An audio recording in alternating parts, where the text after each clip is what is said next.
علی رسولہ الکریم اما بعد۔ پچھلے ہفتے ہم نے تلاوت تو سورہ حشر کے پہلے رکوع کی مکمل کر لی تھی، لیکن درس میں آخری آیت جو ہے آیت نمبر 10 وہ رہ گئی تھی۔ آج کا پروگرام یہ ہے کہ سورہ مبارکہ کے دوسرے رکوع کا ہم مطالعہ کریں گے۔ اللہ تعالیٰ ہی اس کی تکمیل کرنے کی توفیق عطا فرمائے۔ تو تلاوت میں کر رہا ہوں آیت نمبر 10 سے، یعنی پہلے رکوع کی آخری آیت کی تلاوت بھی دوبارہ کر رہا ہوں۔ اعوذ باللہ من الشیطان الرجیم، بسم اللہ الرحمن الرحیم۔ والذین جاؤوا من بعدهم یقولون ربنا اغفر لنا ولإخواننا الذین سبقونا بالایمان ولا تجعل في قلوبنا غلا للذين آمنوا ربنا إنك رؤوف رحيم ألم تر إلى الذين نافقوا يقولون لإخوانهم الذين كفروا من أهل الكتاب لئن أخرجتم لنخرجن معكم ولا نطيع فيكم أحدا أبدا وإن قوتلتم لننصرنكم واللہ یشہد انہم لکاذبون لئن اخرجوا لا یخرجون معهم ولئن قوتلوا لا ینصرونہم ولئن نصروہم لیولن الادبار ثم لا ینصرون لأنتم اشد رہبة فی صدورہم من اللہ ذالک بأنہم قوم لا یفقہون لا يقاتلونكم جميعا إلا في قرى محصنة أو من وراء جدر بأسهم بينهم شديد تحسبهم جميعا وقلوبهم شتى ذلك بأنهم قوم لا يعقلون كمثل الذين من قبلهم قريبا ذاقوا وبال أمرهم ولهم عذاب أليم كمثل الشيطان إذ قال للإنسان اكفر فلما كفر قال إني بريء منك إني أخاف الله رب العالمين فكان عاقبتهما أنهما في النار خالدين فيها وذلك جزاء الظالمين صدق الله العظيم۔ رب اشرح لی صدری ویسر لی امری واحلل عقدۃ من لسانی یفقہوا قولی۔ اللہم ربنا الہمنا رشدنا واعذنا من شرور انفسنا۔ اللہم ارنا الحق حقا وارزقنا اتباعہ وارنا الباطل باطلا وارزقنا اجتنابہ، آمین یا رب العالمین۔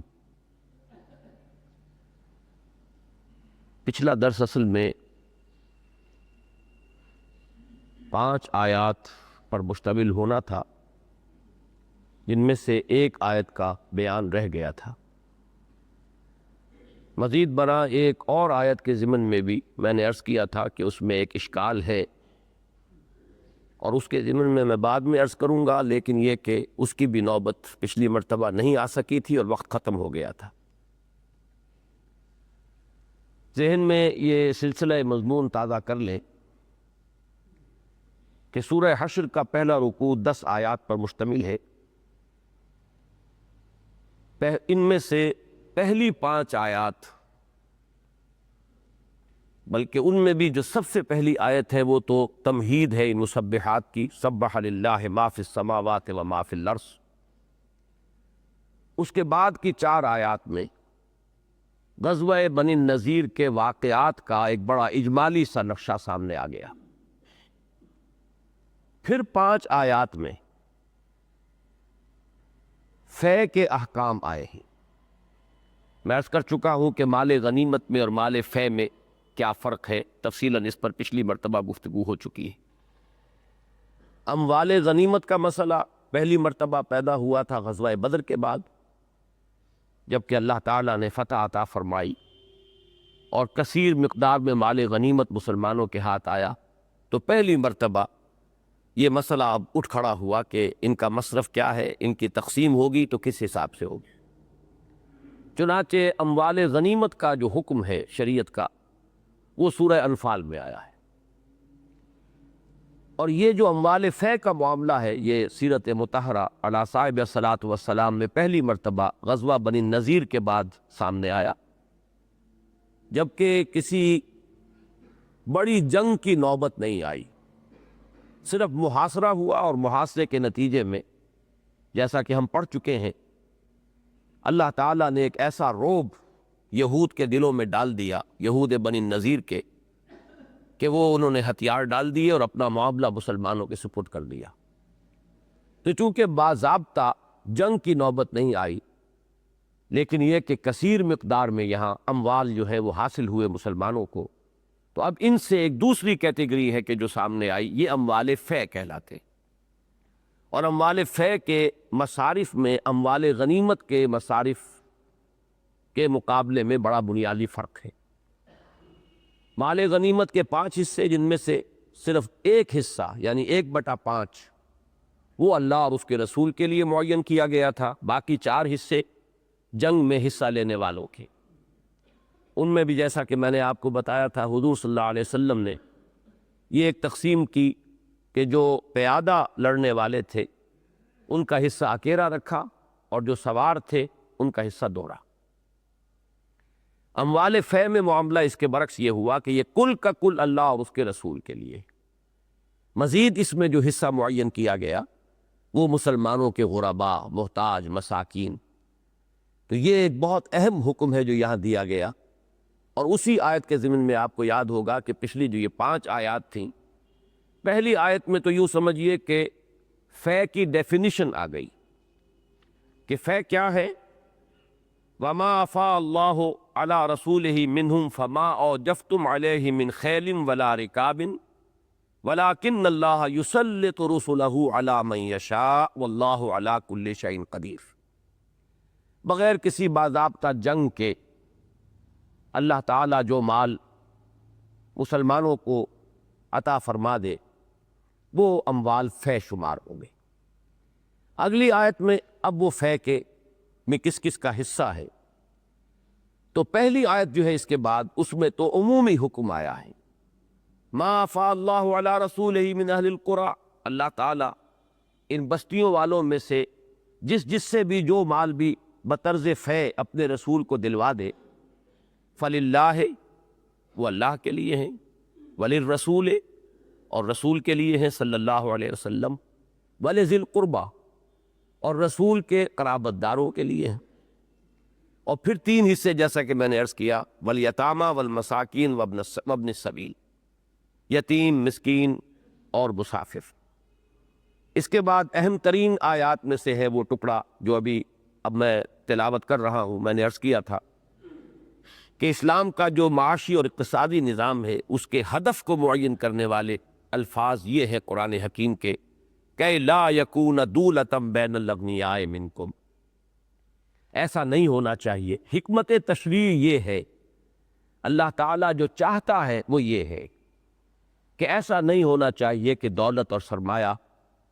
معاشرے کے جو صرف دولت مند لوگ ہیں، غنی لوگ ہیں، انہی کے مابین گردش میں رہے، یعنی یہ کہ اس کی گردش ہونی چاہیے پورے معاشرے میں، اس سے استفادہ ہونا چاہیے پورے معاشرے کو۔ تقسیم دولت کا کوئی ایسا غلط نظام نہ ہو کہ جس سے ارتکاز دولت ہو جائے کسی خاص طبقے میں، اور جس کے نتیجے میں ایک طبقہ جو ہے مستقل فقراء کا وجود میں آ جائے۔ یہ تقسیم اگر کسی معاشرے میں ہو رہی ہے تو کہیں نہ کہیں کوئی غلطی ہے، تقسیم دولت کے نظام میں کہیں نہ کہیں کوئی کجی آ گئی۔ کہ لا یکون دولۃ بین الاغنیاء منکم، یہ میں پچھلی مرتبہ وضاحت سے عرض کر چکا ہوں کہ یہ ہے ہدف، ٹارگٹ یہ ہے۔ اب اس کو کس کس طور سے اچیو کیا گیا ہے اسلام کے اقتصادی نظام میں، وہ پھر تفصیل طلب بات ہے، چند اشارات میں نے پچھلی مرتبہ کر دیے تھے۔ اس کے بعد ایک اور آیت، یہ بھی ہمارے دین کی جو روح ہے اس کے اعتبار سے بڑی اہمیت کی حامل ہے، یہ الفاظ، وما آتاکم الرسول فخذوہ وما نہاکم عنہ فانتہوا، جو بھی رسول تمہیں دے دیں صلی اللہ علیہ وسلم اسے لے لو، قبول کرو، بلکہ مضبوطی سے پکڑو، تھامو، اور جس چیز سے بھی وہ تمہیں روک دے رک جاؤ۔ یہ صرف تقسیم اموال کے ضمن میں نہیں، مال غنیمت یا مال فے کے ضمن میں نہیں، اگرچہ یہاں تو اسی کانٹیکس میں یہ الفاظ آ رہے ہیں، لیکن یہ ہے کہ یہ تو در حقیقت پورے دین کی سمجھیے کہ روح ہے کہ بمصطفیٰ برسا خیش را کے دین ہم اوست، اگر بہو نہ رسیدی تمام بولا بیست۔ واتقوا اللہ ان اللہ شدید العقاب، اتباع رسول کے ساتھ یقیناً جو دوسری بلکہ کہنا چاہیے کہ بنیادی جو دین کی روح ہے وہ اللہ کا تقوی ہے۔ اللہ کا تقوی اختیار کرو اور جان لو کہ اللہ تعالیٰ سزا میں بھی بہت سخت ہے، جہاں وہ غفور اور رحیم ہے اور تواب اور غفار اور ستار ہے، وہاں وہ شدید العقاب بھی۔ اب ان کے بعد 3 اور مصارف کا بیان آ رہا ہے، انہی اموال فے میں خصوصی حصہ۔ یہ جو 3 آیات ہیں ان کی تعبیر میں ایک اختلاف رائے ہے، اکثر مفسرین کا اس پر اجماع ہے کہ در حقیقت یہ جو للفقراء، یہ لام حرف جار جو یہاں آیا ہے، یہ بعد کی 2 آیات پر بھی داخل ہے، لیکن بعض حضرات نے جو الفاظ ہیں ظاہر بات ہے اس سے تو یہ بھی متبادر ہو سکتا ہے کہ بقیہ 2 آیات کا اس سے تعلق نہ ہو، وہ ایک کلام ہے، مستانف کلام ہے، علیحدہ کلام ہے، اس لیے کہ مبتدا و خبر کی ترکیب وہاں بھی مکمل بن جاتی ہے، لیکن یہ کہ زیادہ اجماع جو ہے وہ اسی پر ہے کہ یہ تینوں آیات اس لام، یہ لام استحقاق، اس کے ساتھ یہ اس کے تابع ہیں، للفقراء المہاجرین، اور اس کے بعد اگلی آیت والذین اتبعوا الدار، تو اس میں بھی اگر لام کو شامل سمجھا جائے گا تو وللذین اتبعوا الدار، اور آخری آیت جو آج ہمیں پڑھنی ہے والذین جاؤ من بعدہم وللذین جاؤ من بعدہم، اس رائے کے روح سے پھر فیصلہ یہ ہوگا کہ اموال فے میں وہ 6 جو اس کے حقدار معین کیے گئے ہیں اس آیت میں وہ تو ہے مستقل، مزید ان 3 کا بھی حصہ اس میں شامل ہے، اور اس سے گویا کہ قیامت تک آنے والے مسلمانوں کو اس میں شامل کر لیا گیا ہے۔ اس تعبیر سے بہت اہم نتیجہ نکلتا ہے، اور در حقیقت اسی کی بنیاد پر حضرت عمر نے اپنا وہ تاریخی اجتہاد جو ہے وہ کیا تھا رضی اللہ تعالی عنہ، کہ جب بڑے پیمانے پر فتوحات ہوئی ہیں ان کے دور خلافت میں، اور بڑے بڑے ملک جو ہے دارالاسلام میں داخل ہو گئے، عراق فتح ہو گیا، ایران فتح ہو گیا، تو اب ایک بہت بڑا مسئلہ اٹھ کھڑا ہوا کہ انہیں مال غنیمت پر قیاس کریں یا مال فے پر قیاس کریں۔ اگر مال غنیمت قرار دیتے ہیں تو اس کا تو مطلب یہ ہے کہ جتنے بھی مسلمان تھے فوجی جنہوں نے جنگ میں حصہ لیا تھا ان میں وہ زمینیں بھی تقسیم ہو جانی چاہیے۔ اگر یہ ہو جاتا تو یوں سمجھیے کہ تاریخ انسانی کی سب سے بڑی جاگیرداری کا نظام وجود میں آ جاتا۔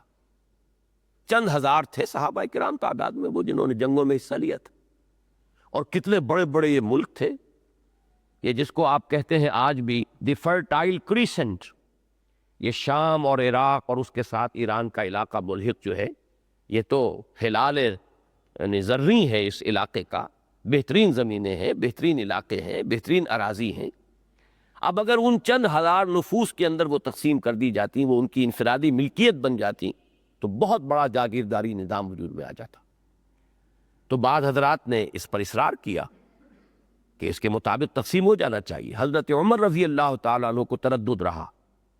ان کی رائے یہ تھی کہ نہیں، کافی دیر تک، کافی عرصے تک مجلس شورا میں یہ بحث چلتی رہی، بالآخر انہی آیات کے حوالے سے حضرت عمر رضی اللہ تعالیٰ عنہ نے اپنی وہ بات پیش کی کہ جس پر پھر سب کا انشراح ہو گیا، اور اب یہ مجمع علیہ بات ہے، اس لیے کہ یہ بات ہمارے ہاں طے ہے، اہل حدیث حضرات کے ہاں یہ بات طے شد نہیں ہے، مسلم نہیں ہے، وہ خلفائے راشدین کے اجتہادات کو ابدی نہیں مانتے، ہمیشہ کا نہیں مانتے، وہ سمجھتے ہیں کہ یہ ان کے وقتی اجتہادات تھے، ان کو سمجھا جائے گا جیسے ایگزیکٹو آرڈرز ہوتے ہیں کسی حکومت کے، وہ آئندہ کے لیے حجت نہیں بنیں گے۔ یہی وجہ اسی کی بنا پر وہ تراویح کے معاملے میں بھی ان کا اختلاف ہے، اور یہ 3 طلاقیں ایک مجلس میں آیا وہ مؤثر ہو کر طلاق مغلظ بن جاتی ہیں یا نہیں بن جاتی، اس پر بھی انہیں اختلاف ہے۔ تو اس میں بنیادی بات یہی آتی ہے کہ باقی سب کا اس پر اجماع ہے، چاروں جو مسلک ہیں اہل سنت کے، حنفی، شافعی، مالکی، حنبلی، کہ حضرت عمر رضی اللہ تعالیٰ عنہ یا دوسرے کسی خلیفہ راشد کا اجتہاد اس دور میں جو ہوا ہے اور جس کو قبول کر لیا گیا. بعض چیزیں ایسی تھی حضرت عمر نے کوئی رائے دی یا حکم صادر کیا، بعد میں انہوں نے واپس لے لیا لوگوں کے اختلاف کے اظہار پر. جیسے آپ نے مہر کے بارے میں طے کیا، ایک سیلنگ مقرر کر دی کہ اس سے زیادہ مہر نہیں رکھا جائے گا، لیکن ایک خاتون نے ان سے اس پر مجادلہ کیا، کیونکہ اس سے پہلی صورت ہماری سورہ مجادلہ تھی، اس لیے یہ لفظ میری زبان پر آ گیا. انہوں نے مجادلہ کیا کہ آپ کو کیا حق پہنچتا ہے کہ ہمارے اس حق پر تحدید قائم کریں جس پر نہ اللہ نے کوئی حد لگائی اور نہ کوئی عائد کی ہے کوئی پابندی، نہ اس کے رسول نے. تو حضرت عمر نے اپنا وہ حکم واپس لے لیا. لیکن حضرت عمر ہوں یا حضرت ابو بکر صدیق یا حضرت عثمان، ان میں سے کسی کا وہ اجتہاد کہ جو قبول ہو گیا، گویا کہ اس پر اجماع ہو گیا. اور اجماع تو اصل میں اگر کوئی امکان اس کا ہے تو اسی دور کا اجماع تھا، اس لیے کہ اس وقت تک عالم اسلام ایک وحدت تھی، کہیں ابھی تفرقہ نہیں تھا، ایک سے زیادہ ملک نہیں تھے. آپ کو معلوم ہے کہ بنی امیہ کے دور تک بھی جا کر یہ بات قائم رہی ہے، لیکن بنو عباس کا دور جیسے ہی شروع ہوا 2 حکومتیں ہو گئی، اس لیے کہ اسپین میں بنو امیہ کی حکومت جاری رہی اور باقی جو ہے یہ بنو عباس کی حکومت ہو گئی. تو وہاں سے تو 2 کا سلسلہ شروع ہو گیا. یا حضرت علی کے عہد خلافت میں ایک درمیانی شکل یہ رہی ہے کہ یکجا نہیں ہو سکا نظام حکومت جو ہے، لیکن یہ کہ یہ جو اصحاب ثلاثہ ہیں ہمارے رضی اللہ تعالیٰ عنہم اجمعین، حضرت ابو بکر، حضرت عمر، حضرت عثمان، ان کے زمانے میں عالم اسلام سیاسی انتظامی اعتبار سے بھی ایک وحدت تھا اور کوئی فرقہ بھی نہیں تھا. اس اعتبار سے اس وقت جو اجماع ہو گیا تو وہ تو گویا کہ ایک ایسا اجماع ہے کہ جس کے اجماع ہونے میں کسی شک و شبے کی گنجائش ہی نہیں ہو سکتی. اس پہلو سے حضرت عمر رضی اللہ تعالیٰ عنہ کا وہ اجتہاد جو ہے وہ اب ہمیشہ ہمیش کے لیے ہے کہ اب اس کے بعد جو اصول بنا وہ میں آپ سے عرض کر دوں، اس کی ایک بات لمبی ہے کہ مال غنیمت کا اطلاق اس کے بعد ہوا ہے صرف میدان جنگ میں حاصل ہونے والے اموال منقولہ پر، وہ کہ جو موویبل کوئی اشیاء ہوتی ہیں ان پر، اور وہ بھی میدان جنگ میں. یہ نہیں کہ اس کے بعد فرض کیجئے کہیں فتح ہو گئی ہے، اس کے بعد کسی بستی میں داخل ہوئے تو بستی جو ہے اب وہ سارا مال و اسباب وہاں کا اور وہاں کی ساری عورتیں جو ہے وہ کنیزیں بن جائیں گی. نہیں، جو میدان جنگ میں آئے ہیں لوگ وہ گرفتار ہوں گے تو غلام شمار ہوں گے، اور وہ ان میں اگر کوئی عورتیں ہیں وہ بانیہ شمار ہوں گی، اور جو مال منقولہ ہے موویبل پراپرٹی ہے وہ وہاں پر مال غنیمت شمار ہوگا. باقی اس کے بعد جو کچھ ملتا ہے یا یہ کہ بغیر جنگ کے کوئی صلح کے ذریعے سے جو چیزیں مل جاتی ہیں وہ تمام کے تمام اموال فے ہیں. اور اموال فے اب یوں کہیے جدید اصطلاح میں کہ وہ گویا کہ پوری ملت اسلامیہ کی ملکیت ہے، کسی فرد واحد کی ملکیت نہیں. لہذا طے یہی ہوا کہ ان تمام زمینوں پر جو پہلے سے کاشتکار تھے، وہ چاہے عراقی ہوں، مجوسی ہوں، ایرانی ہوں، کوئی شامی ہوں، وہ کام کرتے رہیں گے. وہ ایک طرح کی موروثی مزارعت قائم ہوئی، لیکن یہ مزارعت انڈیویجولز کے ساتھ نہیں تھی، افراد کے ساتھ نہیں تھی، ریاست کے ساتھ تھی. زمینوں کے اوپر خراج اور افراد کے اوپر جزیہ، یہ سب جائے گا بیت المال میں، اور بیت المال سے سب کو استفادہ ہوگا. پوری ملت اسلامیہ جو ہے وہ اس کے اندر شریک ہے، جو بھی مستحقین ہیں ان کو اس سے مدد دی جائے گی. اس ذریعے سے وہ بہت بڑا آلہ وجود میں آ گیا کہ جو آزاد معیشت کے نتیجے میں جو عدم توازن پیدا ہو سکتا تھا اس کو رفع کر سکتا تھا. کہ یہ اتنی بڑی ایک قوت تھی اب یہ بیت المال کہ اس سے فقراء، مساکین، جو بھی کسی وجہ سے معاشی دوڑ میں پیچھے رہ گئے ہوں، خود مکتفی نہ ہو، اپنے قدموں پر کھڑے نہ ہو سکتے ہوں، ان کی کفالت عامہ جو ہے بیت المال اگر کر سکتا ہے تو انہی اموال کی بنیاد پہ کر سکتا ہے. یہ ہے بہت بڑا معاملہ کہ جو ان 3 آیات کے ضمن میں بعض حضرات نے رائے دی ہے کہ صرف ایک آیت جو ہے وہ تو چونکہ لام اس میں لگا ہوا ہے للفقراء المہاجرین الذین اخرجوا من دیارہم واموالہم، تو اس میں تو اختلاف ہے ہی نہیں کہ بنو النذیر سے جو اموال فے حاصل ہوئے ان میں اللہ تعالیٰ نے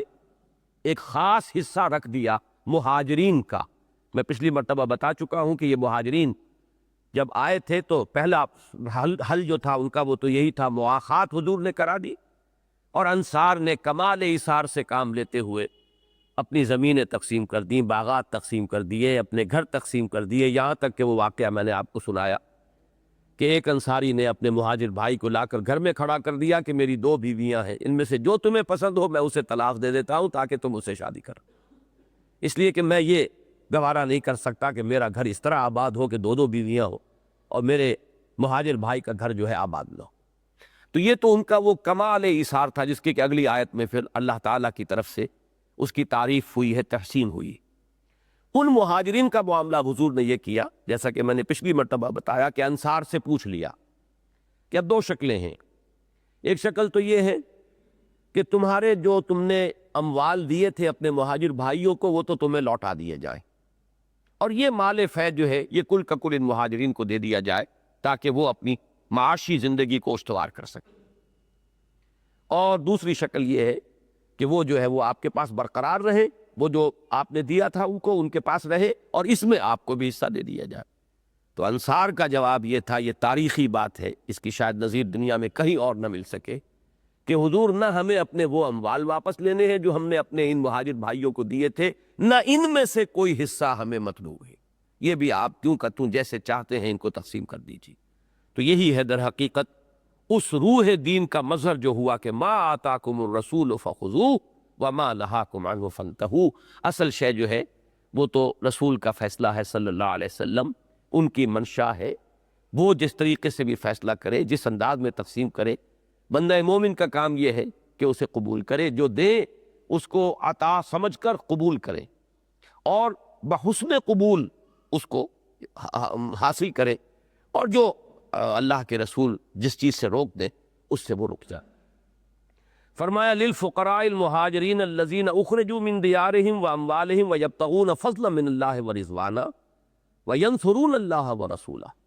اب یہ مہاجرین کی جو شان بیان ہوئی ہے، وہ مہاجرین، وہ حاجت مند ان میں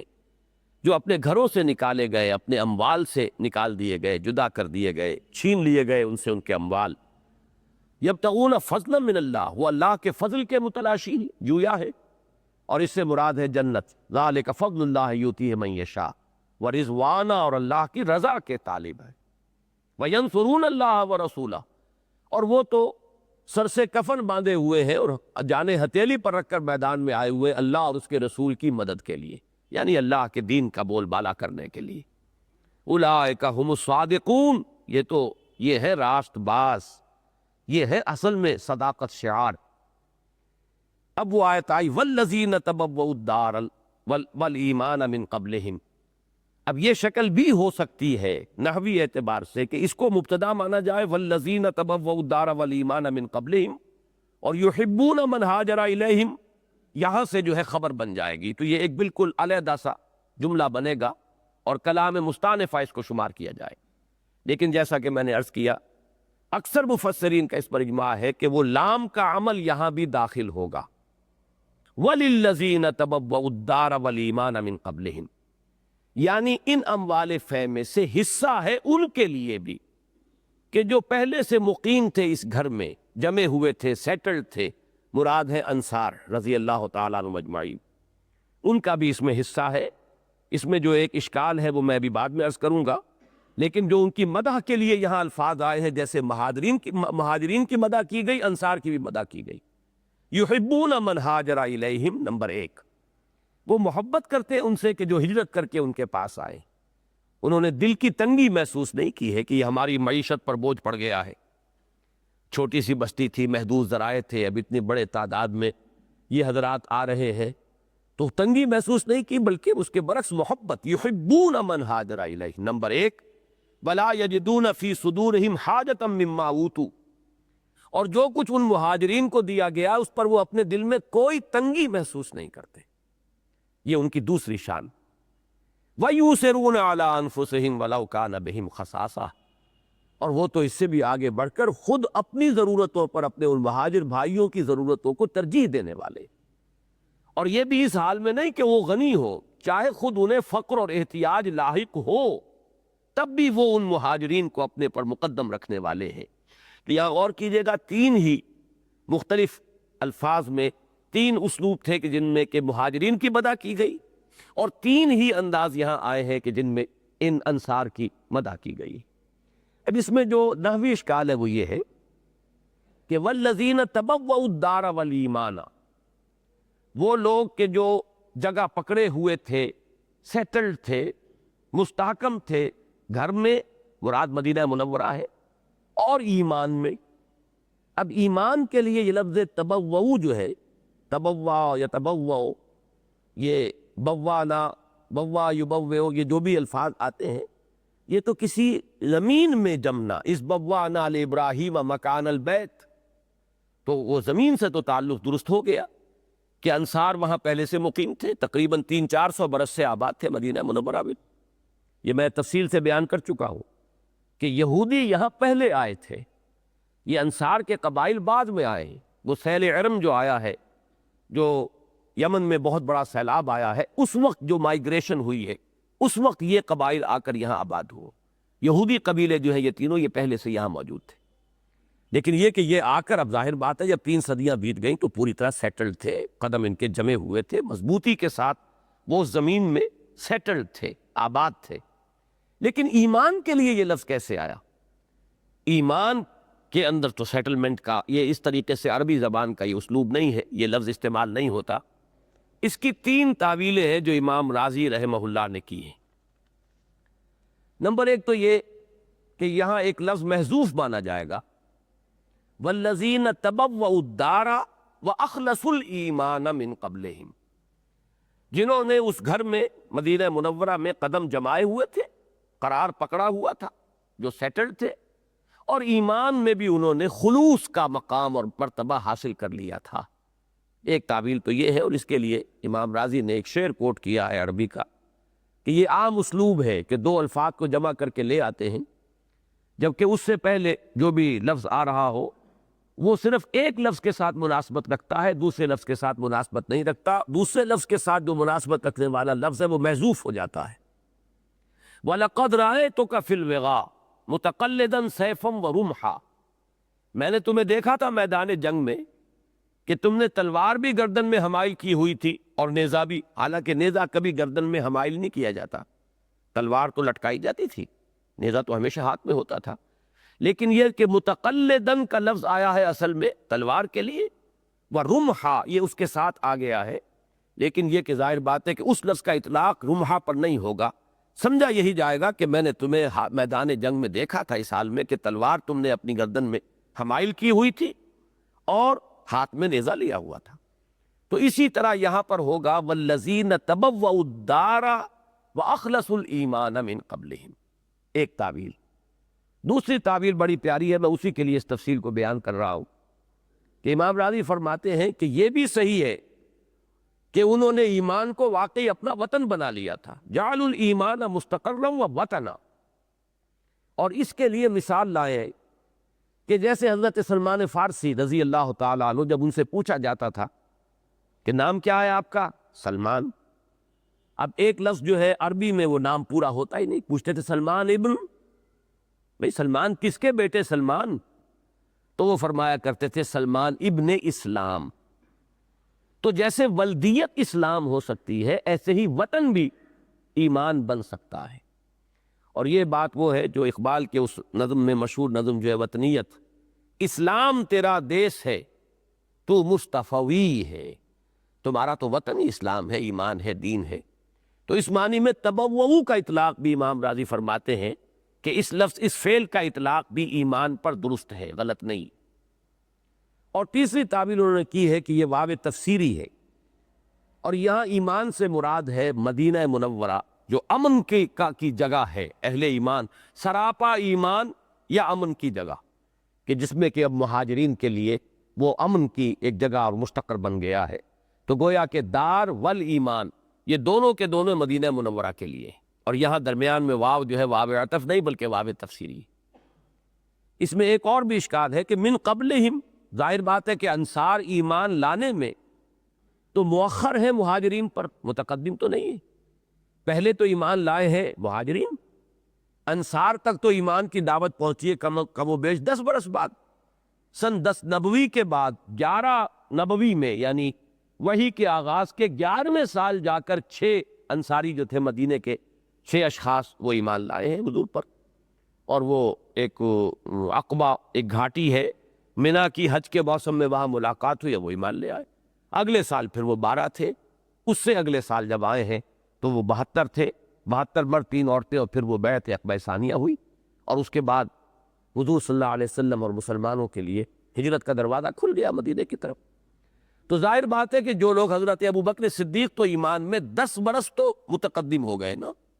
تو یہاں تو آیا ہے کہ والذین تبوؤا الدار والایمان من قبلہم، تو یہاں امام راضی کا کہنا یہ ہے کہ من قبل ہجرتہم، یہاں ہجرت کے لفظ کو محذوف ماننا پڑے گا کہ ان کی ہجرت سے پہلے، ان کے یہاں آمد سے پہلے وہ حضرات انصار میں سے جنہوں نے یہاں قدم جمائے ہوئے تھے، جو گویا کہ آغوش وا کیے ہوئے منتظر تھے اہل ایمان میں سے جو مہاجرین آ رہے تھے ان کی، اور ان کے لیے ان کی کیفیت یہ تھی کہ یحبون من ہاجر الیہم ولا یجدون فی صدورہم حاجۃ مما اوتوا ویؤثرون علی انفسہم ولو کان بہم خصاصہ ومن یوق شح نفسہ فاولئک ھم المفلحون۔ اب آخری آیت والذین جاؤوا من بعدہم، یہاں بھی وہ دونوں ہی امکانات تو موجود ہیں۔ نحو کے قواعد کی روح سے یہ بھی ایک علیحدہ جملہ ہو سکتا ہے، کلام سابق کے ساتھ اس کا کوئی تعلق نہ ہو۔ والذین جاؤوا من بعدہم یہ مبتدا ہوگی، یقولون ربنا اغفر لنا ولاخواننا الذین سبقونا بالایمان، یہ اس کی خبر بن جائے گی، جملہ بن جائے۔ لیکن جیسا کہ میں نے عرض کیا، پھر دہرا رہا ہوں کہ اکثر مفسرین کا اس پر اجماع ہے،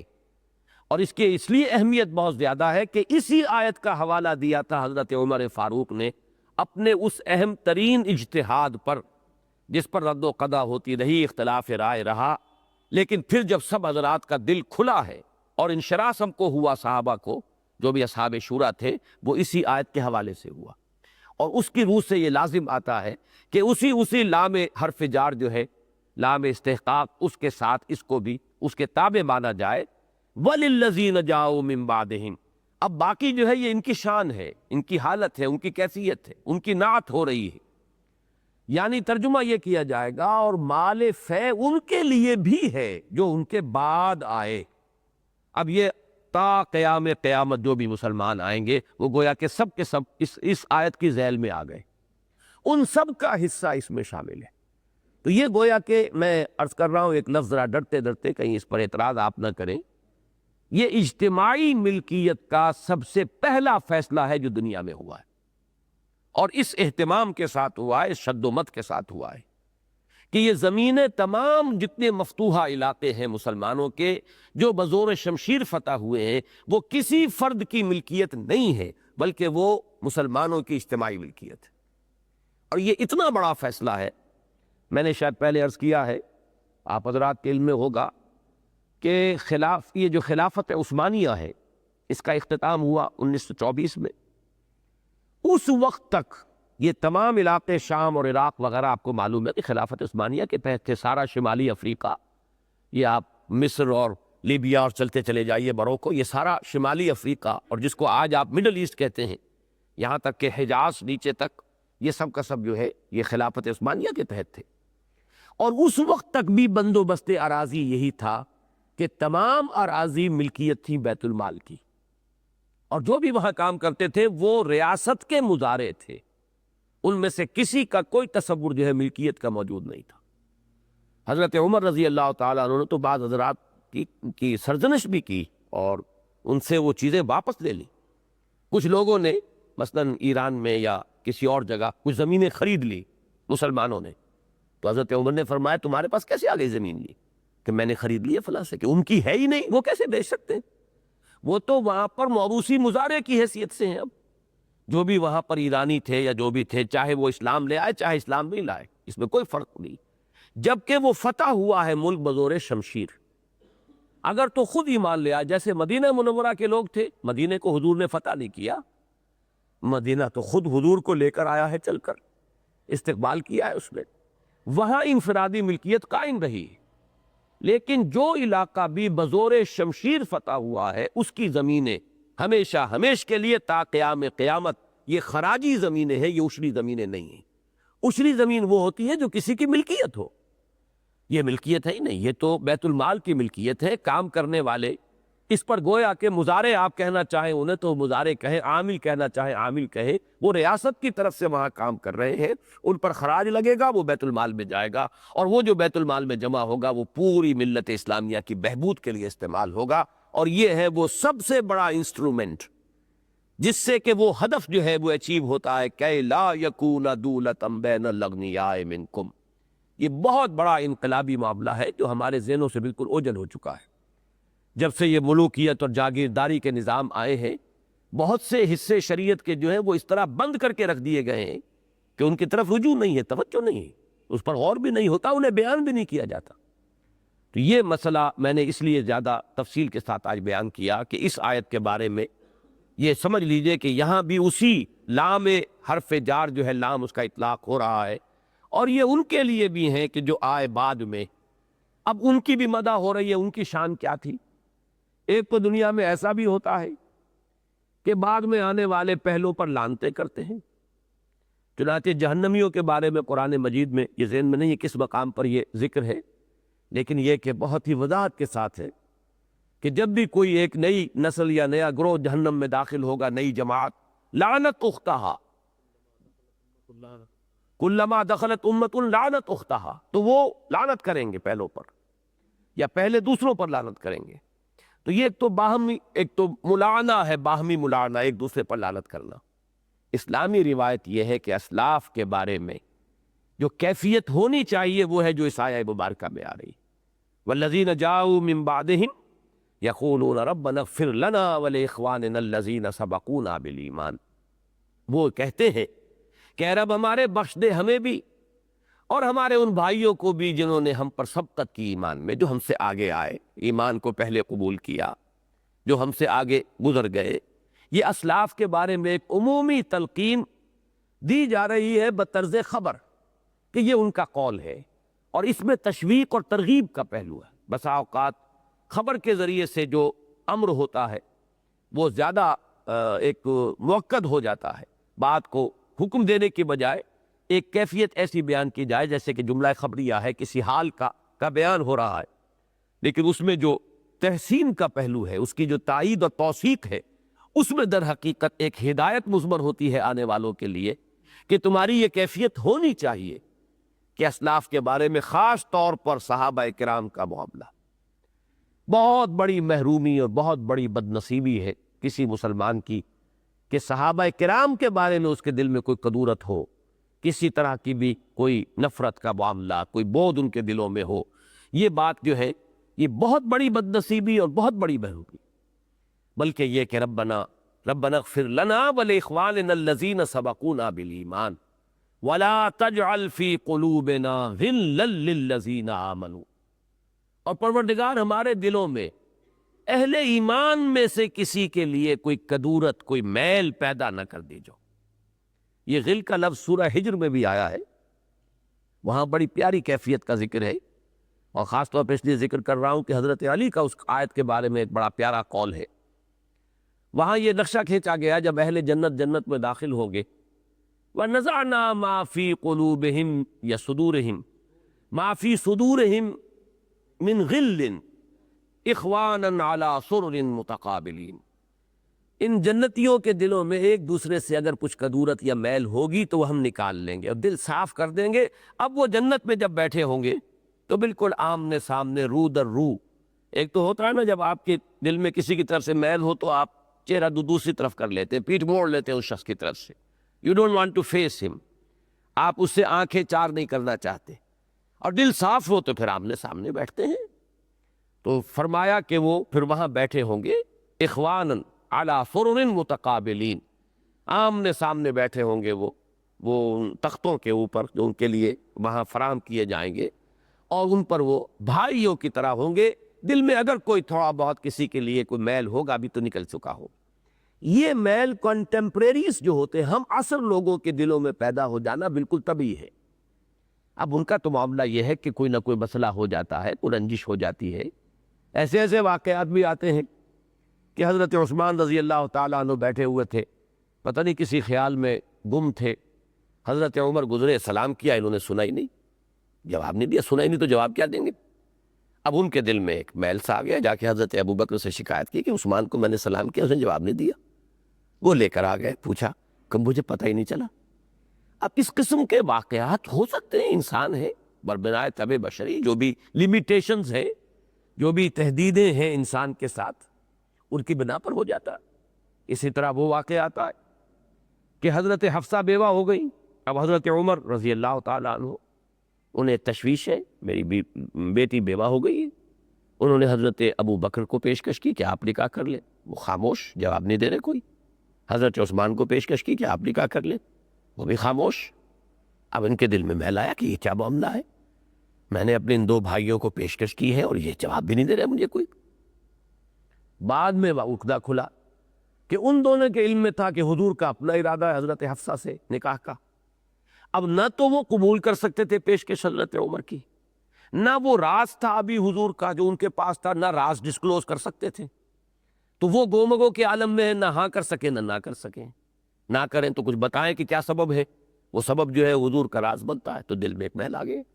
اس طرح کے واقعات کا جو ہم اصل لوگ ہیں ان کے اندر پیدا ہو جانا بالکل طبعی ہے، فطری ہے، وہ سمجھ میں آنے والی بات ہے۔ حضرت علی نے جو فرمایا اس آیت کے بارے میں کہ وَنَزَعْنَا مَا فِي صُدُورِهِم مِّن غِلٍّ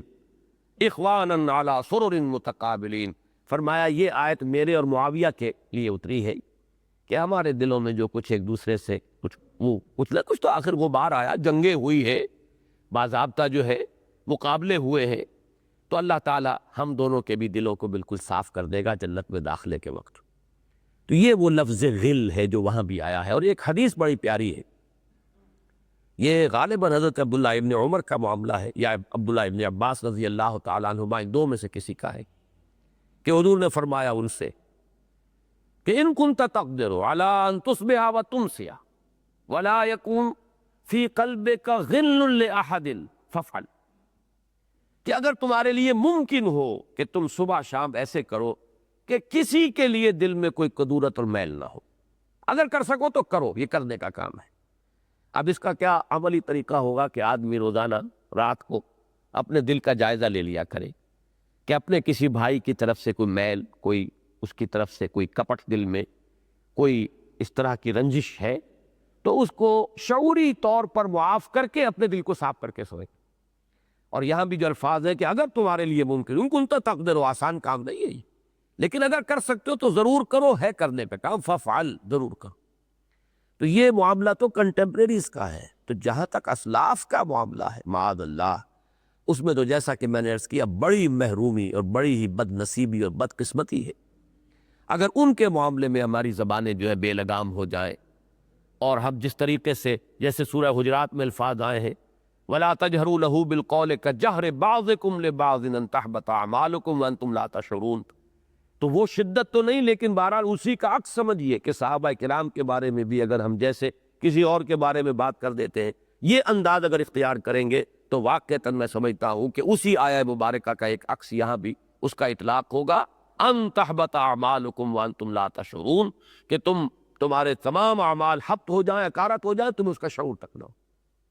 البتہ یہ ضرور ہے کسی محقق کے لیے، کسی طالب علم کے لیے کسی وقت کسی صحابی کی کسی رائے سے اختلاف یا ان کے کسی فیصلے کے بارے میں یہ اظہار رائے کہ میرے نزدیک وہ صحیح نہیں تھا، یہ کوئی حرام نہیں ہوگا، اس لیے کہ ہمارے نزدیک صحابہ کرام معصوم نہیں ہیں۔ معصومیت خاصہ نبوت ہے، نبوت ختم، معصومیت ختم۔ خطا کا امکان موجود ہے لیکن خطا اجتہادی۔ صحابہ کرام کے بارے میں یہ بات یقین کے ساتھ دل میں بیٹھنی چاہیے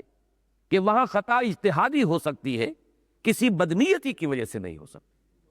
اس لیے کہ اس کا جو ہے سارا ناوک نے تیرے سید نہ چھوڑا زمانے میں، اس کی زد پڑتی ہے محمد الرسول اللہ پر صلی اللہ علیہ وسلم، اس لیے کہ درخت تو پھل سے پہچانا جاتا ہے۔ اگر صحابہ کرام کا تزکیہ نفس نہیں ہوا تو ناکام کون ہے؟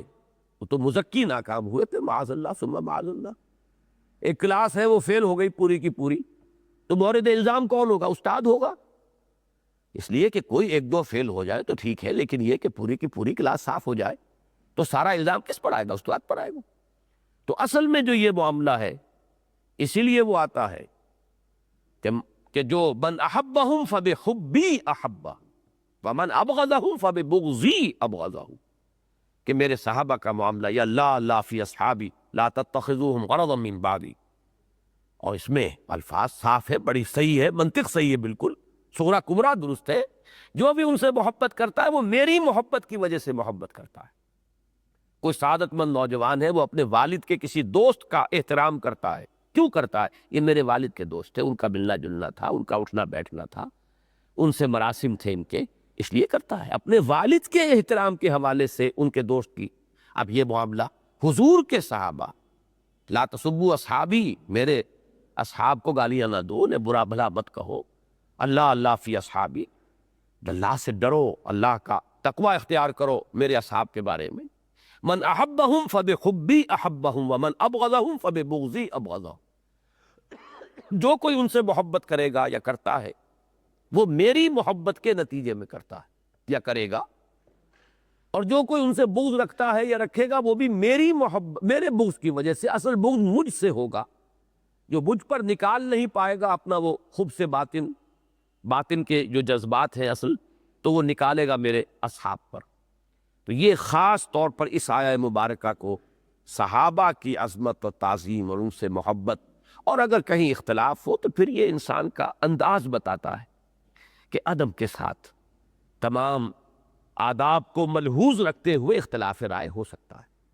لیکن یہ کہ یہ بھی جہاں شدید ضرورت ہو، ورنہ یہ کہ ہر آدمی کے لیے ضرورت نہیں ہے، کوئی محقق ہے، کوئی کسی معاملے میں کوئی بات جو ہے وہ کہنا چاہتا ہے، عالم ہے،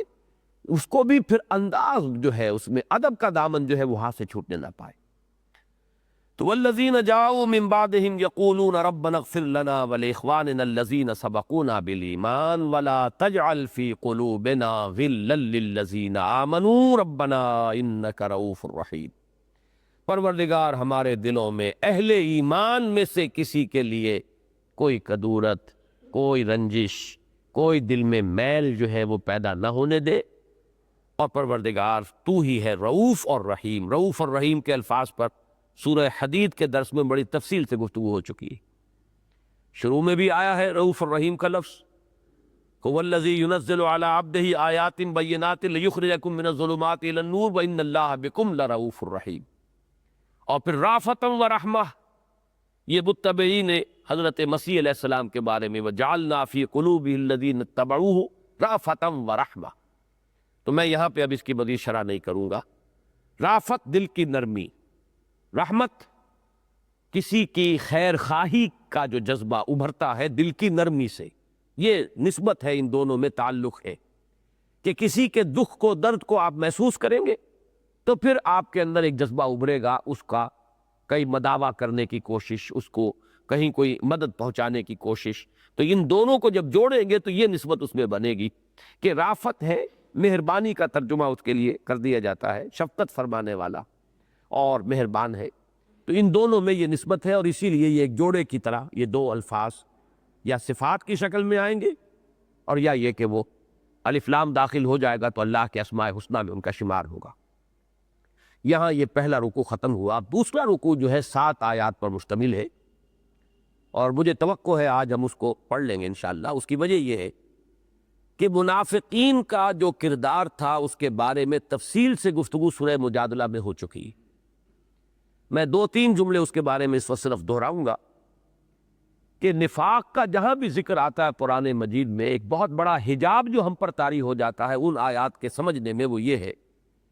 کہ ہم یہ سمجھ بیٹھتے ہیں کہ یہ منافقین جو ہیں یہ سب کے سب شعوری منافق تھے، جان بوجھ کر منافق تھے۔ یہ بہت بڑا مغالطہ ہے۔ شعوری منافق کہ جو گویا کہ فیصلے کے تحت، اپنے ارادے کے تحت دھوکہ دے رہا ہو، وہ بہت کم ہوتے تھے۔ وہ جس کی مثال ایک آتی ہے کہ یہود میں سے کچھ لوگوں نے ایک سازش کی کہ صبح کو ایمان لاؤ اور شام کو مرتد ہو جاؤ۔ اب وہ آئے ہی داخل ہی ہوئے اس نیت سے کہ شام کو ہمیں واپس چلے جانا ہے، تو ظاہر بات ہے کہ کوئی ایک لہجہ بھی ان پر ایمان کا نہیں گزرا، ضعیف ترین ایمان بھی انہیں ایک لمحے کے لیے بھی حاصل نہیں ہوا۔ اسی طرح کا معاملہ اس دور میں ہو سکتا ہے کہ کوئی شخص جاسوس کی حیثیت سے، کوئی ہندو جو ہے وہ پاکستان میں آئے، مسلمان بن کر ختنہ بھی کرا کے آئے گا، نماز بھی یاد کر کے آئے گا۔ بعض ایسی رپورٹس آپ نے پڑھی ہوں گی اخبارات میں کہ سرحدی دیہات میں باقاعدہ امامت کراتا رہا ایک شخص مسجد میں، معلوم ہوا کہ وہ ہندو اور وہ تھا ایک جاسوس۔ اب ظاہر بات ہے اسے معلوم ہے اپنی حقیقت کہ میں نے یہ اسلام کا لبادہ اوڑھا ہوا ہے، اسلام یا ایمان کی حقیقت کی کوئی رمق اسے ایک لہجے کے لیے بھی حاصل نہیں۔ یہ ہے مثال موجود، لیکن شاذ کے درجے۔ منافق جو تھے اصل، وہ در حقیقت کون تھے؟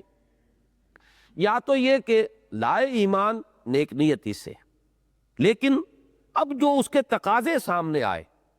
تو وہ ان کے اوپر گراں گزرے۔ اب تن من دھن لگا دو، جان لگا دو، مال کھپا دو، میدان میں نکلو، جان ہتھیلی پر رکھو، بلاوا آ رہا ہے، تپتی راہیں مجھ کو پکاریں، دامن پکڑے چھاؤں گھنیری۔ یہ اس تذبذب کے اندر مبتلا ہو جانے والے لوگ، یا یہ کہ ایمان لاتے وقت ان کا کوئی شعوری فیصلہ تھا ہی نہیں۔ اب جیسے کہ یہ مدینے میں ہوا ہے، اوس و خزرج بڑے بڑے چودھری سردار ایمان لے آئے تو گویا کہ پورا قبیلہ ایمان لے آیا۔ کوئی شعوری طور پر کوئی چوائس، ہر شخص کا انڈیویجول چوائس وہاں پر سب لوگوں کا صاف نظر آتا ہے کہ اس انداز کا نہیں تھا، جیسے کہ ایک ایک دانہ جو کہ مکی دور میں جو جمع ہوا ہے، جو کھلیان محمد الرسول اللہ کا وہ مکی کھلیان ہے، اس میں تو ایک ایک دانہ جو آیا ہے وہ اپنے بڑے سوچ سمجھ کر فیصلہ کر کے، ہرچے باد آباد ماں کشتی درا بنداختیم، یہ فیصلہ کر کے اس نے کلمہ شہادت زبان سے نکالا کہ اب جو بھی ہو جان جاتی ہے تو جائے، یہ حق ہے جو مجھے قبول کرنا۔ تو زمین و آسمان کا فرق ہے۔ یہی معاملہ ہے سورہ حجرات کی اس آیت میں جو سامنے آتا ہے، قالت الاعراب آمنا قل لم تؤمنوا ولکن قولوا اسلمنا ولما يدخل الايمان في قلوبكم۔ اب ظاہر بات ہے اس قسم کے لوگ جو ہیں، اب ان میں جب وہ کیفیت پیدا ہوئی کہ اب آؤ، مطالبہ ہے، تقاضا ہے دین کے لیے، تو جو کمزوری کا ظہور ہوا، پہلا سٹیپ تو یہ ہے کہ انسان مان لے کے قصور ہوا، کمی رہ گئی، تقصیر ہے، حضور آپ بھی معاف فرما دیں، آپ اللہ سے بھی استغفار کریں کہ وہ بھی ہمیں معاف فرما دے۔ جب تک اپنی کمی، کوتاہی، تقصیر کا اعتراف رہے، یہ نفاق نہیں ہے بلکہ اس کو صرف ضعف ایمان کہیں گے۔ لیکن اب آتا ہے معاملہ، پہلی سٹیج جب جھوٹ بولنا شروع کیا، جھوٹے بہانے بنانے شروع کیے، یہ جو اعتذار یعتذرون الیک، بہانے بنا رہے، اس سے اگلی سٹیج آتی ہے جب کہ بہانے بناتے بناتے آدمی سمجھتا ہے کہ اب تو اعتبار ہی ختم ہو جائے گا، جھوٹی قسمیں کھانی شروع کرتے ہیں۔ اتخذوا ایمانہم جنتا فصدوا عن سبیل اللہ، انہوں نے اپنی قسموں کو ڈھال بنا لیا ہے۔ اور اس سے اگلی سٹیج ہوتی ہے کہ جس میں اب ان کے دل میں کدورت پیدا ہو جاتی ہے مومنین صادقین کے خلاف، اور ان کے جو بھی رہنما ہیں، ان کے لیڈر ہیں، اور جو اس وقت محمد الرسول اللہ صلی اللہ علیہ وسلم تھے، کہ انہوں نے اس مشکل میں مبتلا کر دیا۔ یہ بھی ایک بڑی نفسیاتی سی حقیقت ہے، آسانی سے سمجھ میں آ جاتی ہے کہ اگر کسی وقت کوئی کال آئی، کوئی پکار آئی، کچھ لوگ اٹھ کر لپک گئے فرض کی پکار پر، واپس نہیں پھیرا کوئی فرمان جنوں کا، تنہا نہیں لوٹی کبھی آواز جرس کی، اور کچھ بیٹھے رہ گئے۔ تو جو بیٹھے رہ گئے وہ نمایاں ہوئے انہی کی وجہ سے کہ جو روانہ ہو گئے۔ سب بیٹھے رہتے تو وہ یکساں ہو جاتے، بات ایک جیسی رہتی، جس کی مثال میرے سامنے آ رہی ہے کہ صلح حدیبیہ کے وقت حضور نے فرمایا کہ اٹھو، اب احرام کھول دو، قربانیاں یہیں کر دو، ایک بھی نہیں اٹھا، تو ظاہر بات ہے کہ کوئی امتیاز نہیں ہوا۔ لیکن کچھ اٹھ جاتے اور کچھ بیٹھے رہتے، اب امتیاز ہو جاتا۔ تو یہ جو امتیاز ہو جاتا تھا کہ مومنین صادقین تو جیسے ہی پکار آئی حاضر لبیک، اور کچھ لوگ بیٹھے رہ گئے، انہیں غصہ آتا تھا کہ ان کی مت ماری گئی ہے، ان کا دماغ خراب ہو گیا ہے، انہیں کوئی اپنے نفع نقصان کا کوئی احساس نہیں رہا، یہ تو بالکل بے وقوف لوگ ہو گئے، فینیٹکس ہو گئے، دیوانے ہو گئے۔ اسی لیے لفظ سفہاء وہ استعمال کرتے تھے، اذا قیل لهم آمنوا كما آمن الناس قالوا انؤمن كما آمن السفہاء الا انهم هم السفہاء ولكن لا يعلمون۔ ہم ان بے وقوفوں کی طریقے سے تو ایمان نہیں لا سکتے کہ اپنے نفع نقصان کا کوئی خیال ہی نہ رہے۔ آخر سوچ سمجھ کے چلنا چاہیے، دائیں بائیں دیکھ کر چلنا چاہیے، سیفٹی فرسٹ، اپنا تحفظ جو ہے کرتے ہوئے پھر آدمی قدم بڑھائے۔ یہ تو معلوم ہوتا ہے کہ بالکل دیوانے ہو گئے۔ یہ ہے اصل میں وہ کشمکش۔ اس مرحلے پر پھر صورت یہ ہو جاتی ہے کہ جو باہر کا دشمن ہے اس کے ساتھ کچھ نہ کچھ ساز باز شروع ہو جائے گی۔ میں نے پچھلی مرتبہ بھی عرض کیا تھا کہ جب تک دین کا یہ حرکی تصور، ڈائنامک کانسیپٹ سامنے نہ ہو، نفاق کی حقیقت سمجھ میں نہیں آ سکتی۔ کیوں ان کی دوستی ہوتی تھی یہود کے ساتھ، کیوں کفار کے ساتھ ساز باز ہوتی تھی؟ یہ جو حرکی تصور ہے کہ ہوتے ہوتے اب دو بالکل نمایاں ہو گئے، ایک حزب اللہ ہے، ایک حزب الشیطان، جیسے کہ سورہ مجادلہ میں اولئک حزب الشیطان اور یہ اولئک حزب اللہ۔ اب یہ دو حزب ہیں آمنے سامنے۔ اب جو لوگ تو ہے کمیٹڈ، ہرچہ باد آباد ماں کشتی درا انداختے ہیں، ان کے لیے تو کوئی مسئلہ نہیں، لیکن جو اس طرح کے متردد ہیں، مترددین، متذبذبین، مذبذبین بین ذالک، لا الہ ہؤلاء ولا ہؤلاء ولا الہ ہؤلاء، ان کے لیے لازم یہ ہو جاتا تھا کہ جس کو آپ انگریزی میں کہتے ہیں not to keep all the eggs in one basket۔ یہ تو وہ آدمی کام کرتا ہے اپنے سارے انڈے ایک ٹوکری میں، جسے کوئی خدشہ نہیں کہ میری ٹوکری گر کر ٹوٹ جائے گی، یا اس کو اس کی کمٹمنٹ اتنی ہے کہ ٹوٹ جائے تو ٹوٹ جائے، کوئی پرواہ نہیں، وہ دونوں صورتوں کو برابر سمجھتا ہو۔ قل هل تربصون بنا الا احدى الحسنيين، دونوں صورتیں ہمارے لیے یکساں جو ہے پسندیدہ ہیں، خوش آئند ہیں۔ ہم سب شہید ہو جائیں تب بھی کامیاب، اور ہم اگر کامیاب ہو کر فتح مند ہو کر واپس آ گئے تب تو تم بھی مانو گے کہ ہم کامیاب، لیکن ہمارے لیے تو گھاٹا کوئی ہے ہی نہیں۔ ان کے لیے تو کوئی اس معاملے کے اندر تردد کی ضرورت نہیں، لیکن جن کی بات ہی ہے تحفظ، بچ بچ کر چلنا، من الناس من یعبد اللہ علی حرف، اب وہ تو ظاہر بات ہے کہ یہ چاہیں گے کہ کچھ نہ کچھ دوستیاں وہاں بھی رکھیں، کچھ لائزون ہمارا وہاں بھی رہے۔ ابھی دیکھنا ہے، پتہ نہیں کون سا پرڑا اٹھتا ہے، کون سا نیچے بیٹھتا ہے، اونٹ کس کروٹ بیٹھتا ہے، تیل دیکھو، تیل کی دھار دیکھو، کیا پتہ کیا ہو جائے۔ لہٰذا ان کے ساتھ بھی کچھ نہ کچھ اپنا لائزون برقرار رکھو، دوستی ہو، کچھ گڈ ول ہو۔ اگر انہیں فتح ہو جائے تب ہم کہیں گے ہم تمہارے ساتھ تھے، تمہارا ساتھ تعاون کرتے رہے، تمہیں مسلمانوں کی خبریں پہنچاتے رہے، ہم نے تو تمہارے ہر موقع پر مدد کی ہے، لہٰذا ہمیں ان مسلمانوں کے ساتھ شامل نہ سمجھو کہ جن پر تمہیں غلبہ حاصل ہو گیا، اور مسلمانوں کو غلبہ حاصل ہو جائے تو بہرحال ہم نے کلمہ شہادت پڑھا ہوا ہے، محمد کے ساتھ ہمیں نمازیں تو پڑھتے ہی ہیں مسجد نبوی میں، اب عبداللہ ابن ابی جو ہے وہ تو صف اول میں کھڑے ہو کر نماز پڑھتا تھا، لہذا وہ دونوں طرف اپنا معاملہ جو ہے وہ برقرار رکھنا چاہتے۔ یہ ہے اصل میں پس منظر۔ اس پس منظر کو سمجھیے تو اب یہ آیات بہت ہی آسان ہو جائے گی۔ آیتیں 7 ہیں لیکن انشاءاللہ بڑی آسانی سے ہم انہیں پڑھ لیں۔ ان میں جو ہے فرق تعویل کا ایک ہے، اس کو سمجھ لیں، چونکہ یہاں انداز اس طور سے بیان ہو رہا ہے کہ جیسے یہ کہ مستقبل کے لیے کوئی بات کہی جا رہی ہے، لہذا بعض لوگوں نے یہ سمجھا ہے کہ غزوہ بنی النضیر کا تذکرہ تو ختم ہو چکا، اموال فے کے احکام جہاں ختم ہوئے وہاں غزوہ بنی النضیر کا ذکر ختم ہو چکا، اب یہ بنو قریظہ کے ساتھ ساز باز شروع ہوئی ہے، منافقین کی، عبداللہ ابن ابی کی۔ انہیں بنو قریظہ کو بھی اب تیسرا قبیلہ وہی رہ گیا تھا، میں نے پہلے دن آپ کے سامنے بیان کر دیا تھا، 3 قبیلے تھے۔ بنو قینقاع، ان کا معاملہ پہلے چک چکا غزوہ بدر کے متصلاً بعد، دوسرے یہ بنو النضیر، ان کا غزوہ احد کے بعد معاملہ ہوا جو کہ ہم اس وقت پڑھ رہے ہیں، اور تیسرے بنو قریظہ جن کا معاملہ ہوا ہے غزوہ بنی قریظہ، غزوہ احزاب کے متصل اس کے ساتھ۔ تو یہ گویا کہ بعض حضرات کی رائے یہ ہے کہ یہ ذکر اب ہو رہا ہے کہ جب کہ یہ بنو نذیر تو اپنے حشر کو پہنچ چکے، انجام کو پہنچ چکے، اب جو منافقین تھے مدینے کے اندر، جو جن کا سردار عبداللہ ابن ابی تھا، اب اس نے ساز باز شروع کی بنو قریظہ کے ساتھ۔ تو گویا کہ یہ تمہیداً غزوہ بنی قریظہ کا ذکر ہے جو ہو رہا ہے اس مقام پر ان حضرات کے نزدیک، اس لیے کہ یہاں پہ صیغے مستقبل کے آ رہے۔ ایک رائے یہ ہے، لیکن دوسری رائے جس پر میرا زیادہ اطمینان ہے اور اسی پر زیادہ مفسرین کا بھی ہے، حافظ ابن کثیر نے بھی وہی نقطہ نظر لیا ہے، وہ یہ ہے کہ اصل میں ذکر ہے یہ غزوہ بنو النضیر ہی کا۔ فرق صرف یہ ہے کہ یہ آیات جو اب ہم پڑھ رہے ہیں یہ پہلے نازل ہوئی ہیں، اور جو آیات ہم پڑھ چکے ہیں 10 آیتیں پہلے رکوع کی، یہ بعد میں نازل ہوئی،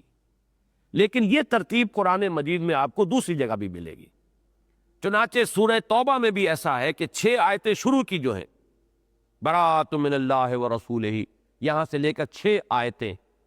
یہ بعد میں نازل ہوئی ہیں، اور فتح مکہ سے قبل آیات وہ نازل ہوئی ہیں کہ جو دوسرے اور تیسرے رکوع میں شامل ہیں سورہ توبہ کے، لیکن ترتیب جو ہے زمانی نہیں رکھی گئی وہاں پر، بلکہ یہ اسلوب ہے اکثر جگہوں پر ہمیں نظر آتا ہے کہ اہم مضمون کو پہلے لے آیا جاتا ہے اور اس کے بعد جو ہے دوسرے مضمون کو لے آیا جاتا ہے. تو ترتیب زمانی نہیں رکھی جاتی، ترتیب اہمیت کے اعتبار سے رکھی جاتی ہے. تو یہ رائے ہے جس کے مطابق میں اس وقت ترجمہ بھی کروں گا اور اس کی تشریح بھی بیان کروں گا، اور وہ یہ ہے کہ یہ 7 آیات اس وقت نازل ہوئیں جبکہ حضور نے ابھی صرف الٹیمیٹم دیا تھا. بنو النذیر کو الٹیمیٹم دے دیا گیا کہ تم نے اس معاہدے کو توڑ ڈالا ہے جو تم نے مجھ سے کیا تھا جبکہ میں مدینے آیا تھا، جو معاہدہ ہوا تھا میثاق مدینہ. تم نے یہ کام کیے، وہ معاہدہ ختم ہو چکا ہے، اب تم یہاں سے فوراً نکل جاؤ. عافیت اس میں ہے. جب نوٹس دے دیا گیا پہلے انہوں نے یہی کہا کہ ٹھیک ہے جی ہم چلے جاتے ہیں. اب وہ اپنے سامان ومان سمیٹنے لگے. ادھر جو منافقین تھے انہیں اب اندیشہ ہوا کہ ہمارا ایک سہارا باہر تھا، تو اس کو اب اگر یہ یہاں سے چلے جاتے ہیں تو یہ ہماری جو حیثیت ہے مسلمانوں کے اندر کمزور ہو جائے گی. لہٰذا انہوں نے ساتھ بات شروع کی کہ نہیں مت نکلو. چنانچہ روایات میں ملتا ہے کہ اس نے عبداللہ ابن ابی نے پیغام بھیجا، میرے پاس 2000 آدمی ہیں، میں ان کی مدد کے ساتھ تمہارے پاس آؤں گا، ان کو مدد کے لیے تمہاری، اور بالکل تم نہ نکلو. اگر تم پر چڑھائی ہوئی تو ہم تمہارا ساتھ دیں گے، اور اگر تمہیں نکلنا ہی پڑا تو ہم بھی تمہارے ساتھ نکل جائیں گے مدینے سے. لہذا ڈٹے رہو اپنی جگہ پر، اور یہ جو دھمکی ہے محمد کی صلی اللہ علیہ وسلم اس سے زیادہ مرعوب نہ ہو. چنانچہ پھر وہ ڈٹ گئے. انہوں نے یہ بھی کہلوایا کہ بنو قریظہ بھی ہیں، وہ بھی مدد کریں گے، اور میرے تو بڑے تعلقات ہیں بنو غطفان کے ساتھ بھی ہیں جو قبائل نجد کی طرف آباد تھے مدینے کے مشرقی جانب، میں ان کو بھی بلوا لوں گا. لہذا اس میں تمہیں ڈرنے کی ضرورت نہیں ہے، جمے رہو، ڈٹے رہو، مقابلہ کرو. اس سہارے پر وہ ڈٹ گئے. پھر حضور نے محاصرہ کیا، اور محاصرے کے وقت پھر ان منافقین کی ہمت نہیں ہوئی کہ وہ آ سکے میدان میں، اس لیے کہ اصل شے تو ان کا تحفظ تھا، بزدلی تو تھی اصل بیماری. اگر یہ نہ ہوتی تو وہ ایمان سیدھا ایمان جو ہے، جو اتنی بڑی یعنی سنہری جو انہیں موقع ملا تھا ایمان کا اور صحبت نبوی سے فیضیاب ہونے کا، اگر وہ بزدلی نہ ہوتی، اور جس کو مال اور دولت اور جان اور یہ چیزیں دنیا کی جو ہے اگر زیادہ محبوب نہ ہوتی تو وہ کاہے کو ایمان کا راستہ چھوڑتے. تو سارا چھوڑا تو اس لیے. لہذا جب بھی وقت آیا ہے تو پھر وہ اس وقت طرح دے گئے، پھر مقابلے میں نہیں آئے، سامنے نہیں آئے. تو یہاں در حقیقت منافقین مدینہ جو زیر سرکردگی تھے عبداللہ ابن ابی کے، اور جو یہود تھے مدینے کے، ان کے درمیان جو گٹھ جوڑ تھا، جس کا ایک بیان بڑی تفصیل سے سورہ مجادلہ میں آ چکا ہے، اسی کا ایک نقشہ ہے جو ان آیات میں آ رہا ہے. اب پڑھیے. الم تر الی الذین نافقوا، کیا دیکھا نہیں تم نے یا آپ نے، اس میں اگر حضور کی طرف مخاطب ہو تو ہمیں ادب کے ساتھ کہنا ہوگا آپ نے، ورنہ یہ کہ عام مخاطب، عام قاری. الم تر الی الذین نافقوا، تم نے دیکھا نہیں ان منافقوں کا معاملہ کہ انہوں نے کیا کیا، کیا ان کا معاملہ ہوا. یقولون لاخوانہم، یہ کہہ رہے ہیں اپنے بھائیوں سے، الذین کفروا من اہل الکتاب، جو اہل کتاب میں سے کفر کرنے والے ہیں ان کے بھائی. یہ بھی ہو سکتا ہے کہ منافقین میں کچھ لوگ جو ان یہود میں سے ایمان لے آئے تھے، وہ یہاں پر ان کی طرف اشارہ ہو رہا ہو کہ اس کی وجہ سے ان کو بھائی کہا گیا ہے. اور دوسرے یہ بھی کہ جیسا کہ میں نے عرض کیا ان کے درمیان بڑے حلیفانہ تعلقات تھے، دوستانہ تعلقات تھے، اس اعتبار سے بھی وہ معنوی طور پر ان کے بھائی. اور جس طرح ایمان میں وہ ناکام رہ گئے، انہوں نے ایمان قبول ہی نہیں کیا یہود نے، اسی طرح ایمان میں یہ ناکام ہو گئے کہ قبول کرنے کے باوجود ایسے ہی رہے جیسے کہ ان کے ہاتھ پلے کچھ نہیں پڑا. یقولون لاخوانہم الذین کفروا من اہل الکتاب، وہ کہتے ہیں اپنے ان بھائیوں سے اہل کتاب میں سے جنہوں نے کفر کی روش اختیار کی، لئن اخرجتم لنخرجن معکم، اگر تم نکال دیے گئے تو ہم بھی تمہارے ساتھ نکلیں گے. ولا نطیع فیکم احدا ابدا، اور ہم ہرگز کبھی بھی تمہارے بارے میں کسی کی اطاعت نہیں کریں گے. اب یہاں پر احدن کا لفظ جو آ رہا ہے کس کے لیے آ رہا ہے؟ محمد الرسول اللہ صلی اللہ علیہ وسلم کے لیے. اور اس میں ایک گویا کہ توہین کا پہلو ہے. تنکیر جو ہے وہ تفخیم کے لیے بھی آتی ہے، توہین کے لیے بھی آتی ہے. اب ہم کسی کی پرواہ نہیں کریں گے، اب یہ کسی کی پرواہ نہ کریں گے، اگرچہ نام نہیں لیا گیا لیکن در حقیقت یہ براہ راست حملہ ہے اور توہین ہے محمد الرسول اللہ صلی اللہ علیہ وسلم کی، کہ بالکل تم نہ ڈرو، کسی کی بھی ہمیں پرواہ نہیں ہوگی، ہمارا تمہارے ساتھ معاہدہ ہے، دوستانہ ہے، تعلقات ہیں. لئن اخرجتم لنخرجن معکم ولا نطیع فیکم احدا ابدا، تمہارے بارے میں اگر ہمیں حکم دے دیا جاتا کہ ان کے اوپر چڑھائی کرو، ہم کبھی چڑھائی نہیں کریں گے. اگر کوئی اور حکم دیا جاتا ہے تمہارے بارے میں، ہم اس حکم کو بالکل اس کو اپنے اس میں نہیں لائیں گے شمار قطار میں. وَإِن قُوتِلْتُمْ لَنَنصُرَنَّكُمْ، اور اگر تم سے قتال ہی کیا گیا، جنگ ہی کی گئی، تو ہم تمہاری لازماً مدد کریں گے. یہ کہنے کی ضرورت نہیں ہے کہ یہ فعل مضارع پر لام مفتوح شروع میں جب داخل ہوتا ہے اور پھر نون مشدد ہو کر جو آتا ہے، یہ عربی زبان میں تاکید کی انتہائی یوں سمجھیے کہ صورت ہے. اس سے زیادہ تاکید کا اسلوب ہے ہی نہیں. لَنَخْرُجَنَّ مَعَكُمْ، ہم لازماً نکلیں گے تمہارے ساتھ، کوئی شک و شبہ ہی نہ اپنے دل میں آنے دو. وَإِن قُوتِلْتُمْ لَنَنصُرَنَّكُمْ، اور لازماً تمہاری مدد کریں گے. وَاللَّهُ يَشْهَدُ إِنَّهُمْ لَكَاذِبُونَ. اب نوٹ کیجئے گا، کذب جو ہے ان کی سب سے بڑی علامت قرار دی گئی، اور میں نے جیسا کبھی وضاحت کی تھی، نقطۂ آغاز ہی کذب ہے. چنانچہ سورہ منافقون میں بھی اسی ترتیب سے چیزیں آئیں گی. وَاللَّهُ يَشْهَدُ إِنَّ الْمُنَافِقِينَ لَكَاذِبُونَ، پہلی آیت یہ ہے. اذا جاءك المنافقون قالوا نشهد انك لرسول الله والله يعلم انك لرسوله والله يشهد ان المنافقين لكاذبون. وہی لفظ آ رہا، والله يشهد انهم لكاذبون، اللہ گواہی دیتا ہے کہ یہ جھوٹے. لئن اخرجوا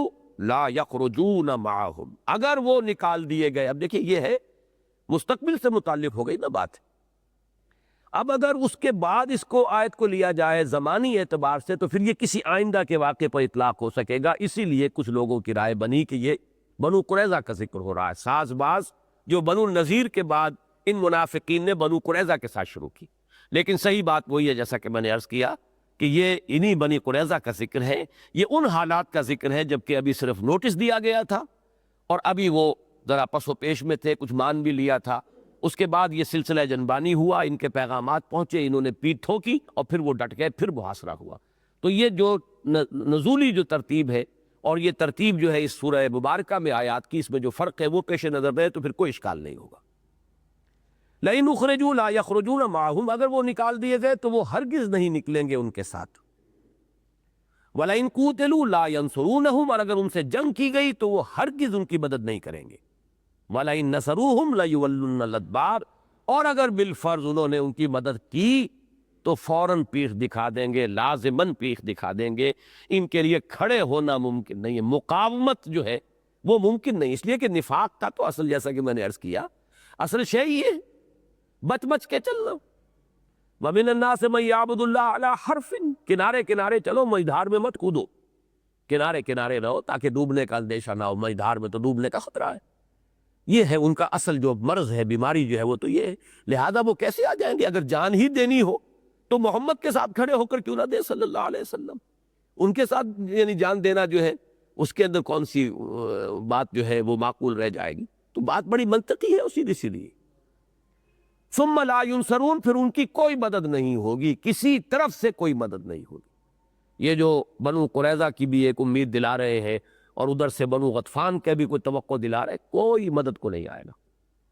اب اس میں دیکھیے کہ اہل ایمان کے لیے بڑی دلجوئی بھی ہے ان کا حوصلہ بندھانے والی بھی پیشن گوئی کے انداز میں یہ بات آ رہی ہے کہ مسلمانوں گھبراؤ نہیں. ظاہر بات ہے جب یہ بڑھ کے ہانکتے تھے، بڑھ کے مارتے تھے جب یہ منافقین، تو کچھ نہ کچھ اثر ہوتا ہے بر بنائے طبع بشری، مسلمانوں کے اوپر اثر ہوتا ہوگا. کہ ان بدبختوں نے غزوہ احد میں بھی یہی کیا تھا، 300 کی تعداد میں واپس آ گئے. عین وقت کے اوپر گویا کہ سٹیبنگ ان دی بیک والی بات ہے. 1000 کا لشکر ہے کل نکلا ہے 3000 کے مقابلے کے لیے، اور عین جنگ سے پہلے 300 اس میں سے واپس آ گئے. تو کہیں یہی معاملہ پھر یہ نہ کریں ہمارے ساتھ. تو اگر کچھ مسلمانوں کے دلوں میں اس کی وجہ سے کوئی تشویش پیدا ہو سکتی تھی تو اس کا ازالہ کیا جا رہا کہ مسلمانوں مطمئن رہو. لَئِنْ أُخْرِجُوا لَا يَخْرُجُونَ مَعَهُمْ وَلَئِنْ قُوتِلُوا لَا يَنْصُرُونَهُمْ وَلَئِنْ نَصَرُوهُمْ لَيُوَلُّنَّ الْأَدْبَارَ ثُمَّ لَا يُنْصَرُونَ لَأَنْتُمْ أَشَدُّ رَهْبَةً فِي صُدُورِهِمْ مِنَ اللَّهِ. یہ بڑا یعنی اہم یہ ٹکڑا ہے اس آیت کا. حقیقت یہ ہے مسلمانوں کہ تمہاری دہشت ان کے دلوں میں اللہ کے خوف سے کہیں زیادہ ہے، اس لیے کہ اس حقیقی ایمان سے تو محروم ہے. یہ حقیقی ایمان ہو تو انسان کو خوف رہ جائے گا صرف اللہ کا، اور کسی کا خوف ہی نہیں. اللہ کے اولیاء کی تو شانی یہ بیان ہوئی، الا ان اولیاء اللہ لا خوف علیہم ولا هم یحزنون. جس کا اللہ پر تکیہ ہو، بھروسہ ہو، جسے یقین ہو اللہ میرے ساتھ ہے، کلا ان معی ربی سیہدین، نہیں میرا رب میرے ساتھ ہے، وہ مجھے راستہ دے گا۔ اسی طریقے سے حضور نے فرمایا تھا حضرت ابوبکر سے غار ثور میں، ان اللہ معنا لا تحزن، مت گھبراؤ، کوئی تشویش نہ کرو، لا تحزن ان اللہ معنا۔ تو ایمان جو ہے اس کا تو یہ معاملہ ہوگا کہ کوئی خوف ہے، ڈر ہے، پکڑ کا کوئی اندیشہ ہے تو وہ اللہ سے ہے، باقی کسی اور سے کیا ہے۔ لیکن یہ کہ جب ایمان سے انسان محروم ہو تو ہر شے کا اندیشہ ہوگا، ہر شے کا خطرہ ہوگا۔ تو اے مسلمانوں، ان کی بدبختی کا عالم یہ ہے کہ ان کے دلوں میں تمہارا روب زیادہ ہے، تمہاری دہشت زیادہ ہے، تم سے یہ زیادہ ڈرتے ہیں بنسبت اللہ کے۔ اللہ کا ڈر ان کے دلوں میں اتنا نہیں ہے جتنا کہ تمہارا ڈر ہے۔ یہ بھی اس میں بھی دیکھیے کہ بٹوین دی لائنز وہی ہے، ہمت بندھانے والی بات کہ گھبراؤ نہیں، ان کی بڑکوں پر مت جاؤ، بڑک مارنا اور ہوتا ہے، اور جب کبھی معاملہ پیش آ جائے اور مقابلہ ہو جائے تو پھر جو کردار ہوتا ہے وہ بالکل دوسری شے۔ لَأَنْتُمْ أَشَدُّ رَهْبَةً فِي صُدُورِهِم مِّنَ اللَّهِ ذَلِكَ بِأَنَّهُمْ قَوْمٌ لَا يَفْقَهُونَ۔ یہ لَأَنْتُمْ جو ہے کس طور سے لکھا گیا ہے یہاں ذرا نوٹ کر لیجئے۔ یہ صحیح ہے، یہ انتم والا الف ہے جو لام کے ساتھ شامل ہو گیا ہے۔ اب یہ چونکہ جو بھی رسم عثمانی ہے اس کو جو کا تو برقرار رکھا گیا ہے، لیکن لا بسا اوقات آدمی اس کو لا پڑھ بیٹھتا ہے، تو اس میں احتیاط کی ضرورت ہے کہ لام تاکید ہے۔ لَأَنْتُمْ أَشَدُّ رَهْبَةً فِي صُدُورِهِم مِّنَ اللَّهِ، کہ ان کے دلوں میں زیادہ جو روب ہے اور دھاک ہے اور دہشت ہے وہ تمہاری ہے اللہ کے مقابلے۔ ذَلِكَ بِأَنَّهُمْ قَوْمٌ لَا يَفْقَهُونَ، یہ اس لیے کہ یہ لوگ وہ ہیں کہ جو تفقہ سے عاری ہو چکے ہیں، حقیقی فہم و تفقہ ان کے پاس اب نہیں۔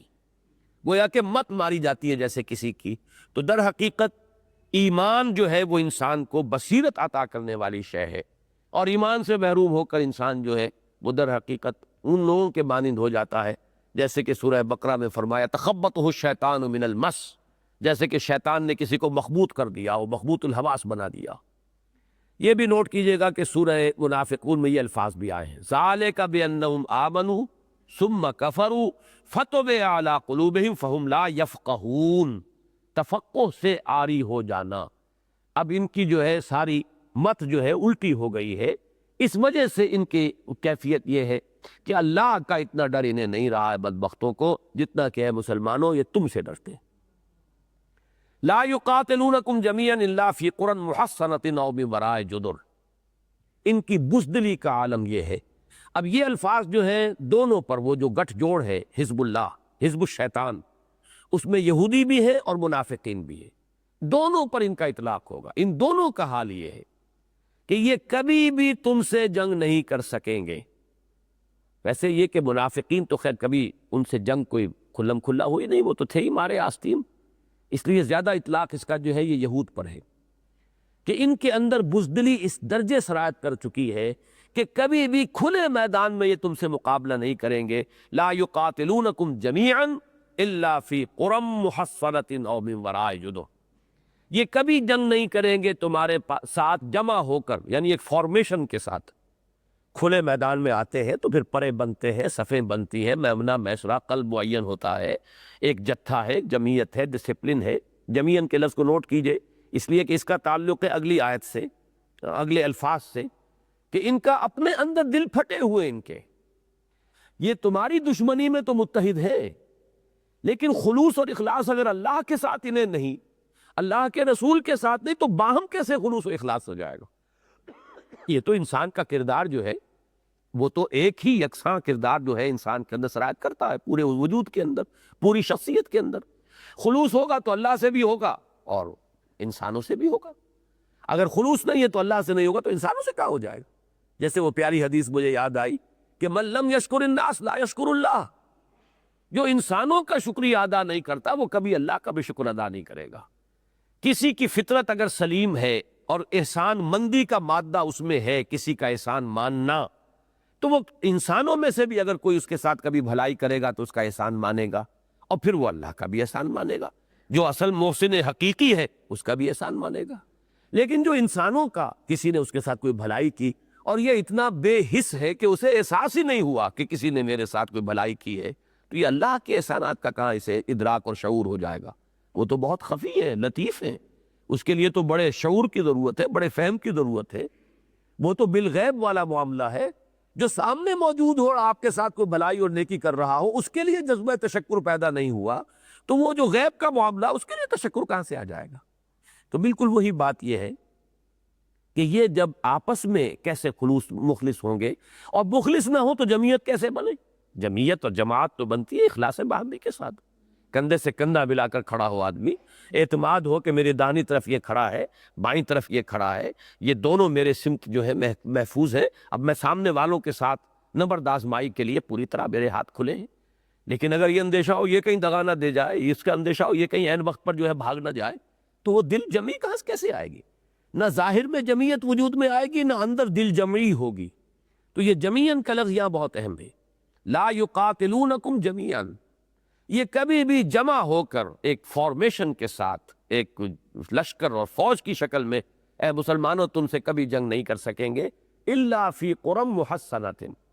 ان کی جنگ اگر ہوگی تو بڑی ہی یعنی ایسی بستیوں کے اندر قلعہ بند ہو کر، جن کا پورا ہے جو ہے وہ انتظام کر لیا گیا ہو، ان کی فصیلیں بنا لی گئی ہو، حصن کہتے ہیں فصیل کو اور کسی قلعے کو، تو پوری طرح قلعہ بند ہو کر اپنی حفاظت، وہی پھر میں کہوں گا سیفٹی فرسٹ۔ وہ جو اقبال نے کہا ہے کہ تو بچا بچا کے نہ رکھ اسے، تیرا آئینہ ہے وہ آئینہ کہ شکستہ ہو تو عزیز تر ہے نگاہ آئینہ ساز میں، نفاق اس کی ضد ہے بچ بچ کر چلو، سیفٹی فرسٹ، جان مال کی کا تحفظ یہ سامنے رہے پہلے بنیادی طور پر، پھر جو کچھ ہو سکے تو کر لو ورنہ نہیں۔ تو جب سیفٹی فرسٹ ہے تو یہ کیسے کھلے میدان میں آ کر اپنے آپ کو سامنے ایکسپوز کر دیں گے خطروں کے؟ تو لا یقاتلونکم جميعا الا فی قرى محصنۃ، ایسی بستیوں میں کہ جن کی پوری قلعہ بندی کر لی گئی ہو، او من وراء جدر، یا جیسے دیہاتوں میں جب کوئی جھگڑے لڑائیاں ہو جاتی ہیں تو کچھ عورتیں ہیں جو دیواروں کے پیچھے سے چھتوں پر چڑھ کر پتھراؤ کرتی ہیں، اندر گلیوں کے اندر جو ہے لوگ لڑ رہے ہوتے ہیں، تو اس طرح سے یہ دیواروں اور فصیلوں کے پیچھے سے کوئی وار کرنا، کوئی تیر اندازی، کوئی پتھر پھینک دینا، اس سے علاوہ ان میں کوئی جرت نہیں ہے، کوئی ہمت نہیں۔ باسہم بینہم شدید، بہت اہم ہے یہ، باطل کی بنیاد پر جو بھی متحدہ محاذ دنیا میں وجود میں آتے ہیں، ان کے اوپر یہ ہے فتویٰ اور یہ ہے تبصرہ قرآن کا ابدی، دل پھٹے ہوتے ہیں۔ جو حال ہمارا تھا وہ نظام مصطفیٰ تحریک میں کہ نمازیں ایک دوسرے کے پیچھے پڑھنے کو تیار نہیں، اور چلے اسلامی نظام قائم کرنا، یہ حال جو ہوتا ہے،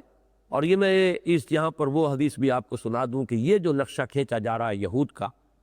یہ نہ سمجھیے کہ صرف یہود ہی پر اس کی اپلیکیشن ہے، بالکل اس کی خبر دی ہے محمد الرسول اللہ صلی اللہ علیہ وسلم نے امت مسلمہ کے بارے میں۔ اس حدیث کو بھی ذہن میں رکھیے جو میں نے اپنے ایک اہم مضمون کے آغاز میں کوٹ کی ہے، امت مسلمہ کا عروج و زوال، کہ میری امت پر بھی وہ سب کچھ آ کر رہے گا، لَيَأْتِيَنَّ عَلَىٰ أُمَّتِي كَمَا أَتَىٰ عَلَىٰ بَنِي إِسْرَائِيلَ حَذْوَ النَّعْلِ بِالنَّعْلِ، جیسے ایک جوڑے کی ایک جوتی دوسری جوتی کے مشابہ ہوتی ہے۔ تو حضور نے خبر دی تھی، یوشک ان تداعی علیکم الامم، مسلمانوں مجھے اندیشہ ہے ایک وقت آئے گا کہ دنیا کی قومیں تم پر ایک دوسرے کو دعوت دیں گی کہ یہ لقمہ تر ہے، آؤ تناول فرماؤ، جیسے کہ کوئی دعوت کا اہتمام کرنے والا جب دسترخوان بچھا دیا جاتا ہے تو پھر کہتا ہے آئیے تشریف لائیے تناول فرمائیے، ایسے ہی تم لقمہ تر بن جاؤ گے اقوام عالم کے لیے، اور وہ تمہیں آ کر تناول فرمائیں گی۔ اب اس پر چونک گئے صحابہ اکرام، کیا سبب ہو سکتا ہے اس کا؟ ان کے لیے یہ ناقابل قیاس بات تھی، تو ان کا بڑا سوال جو آیا بڑا عجیب تھا، امن قلت نحن یومئذ یا رسول اللہ، حضور کیا اس زمانے میں ہماری تعداد بہت کم رہ جائے گی کہ ہم اس طرح لقمہ تر بن جائیں گے، نرم نوالا بن جائیں گے قوموں کے لیے؟ آپ نے فرمایا نہیں، بل انتم یومئذ کثیر،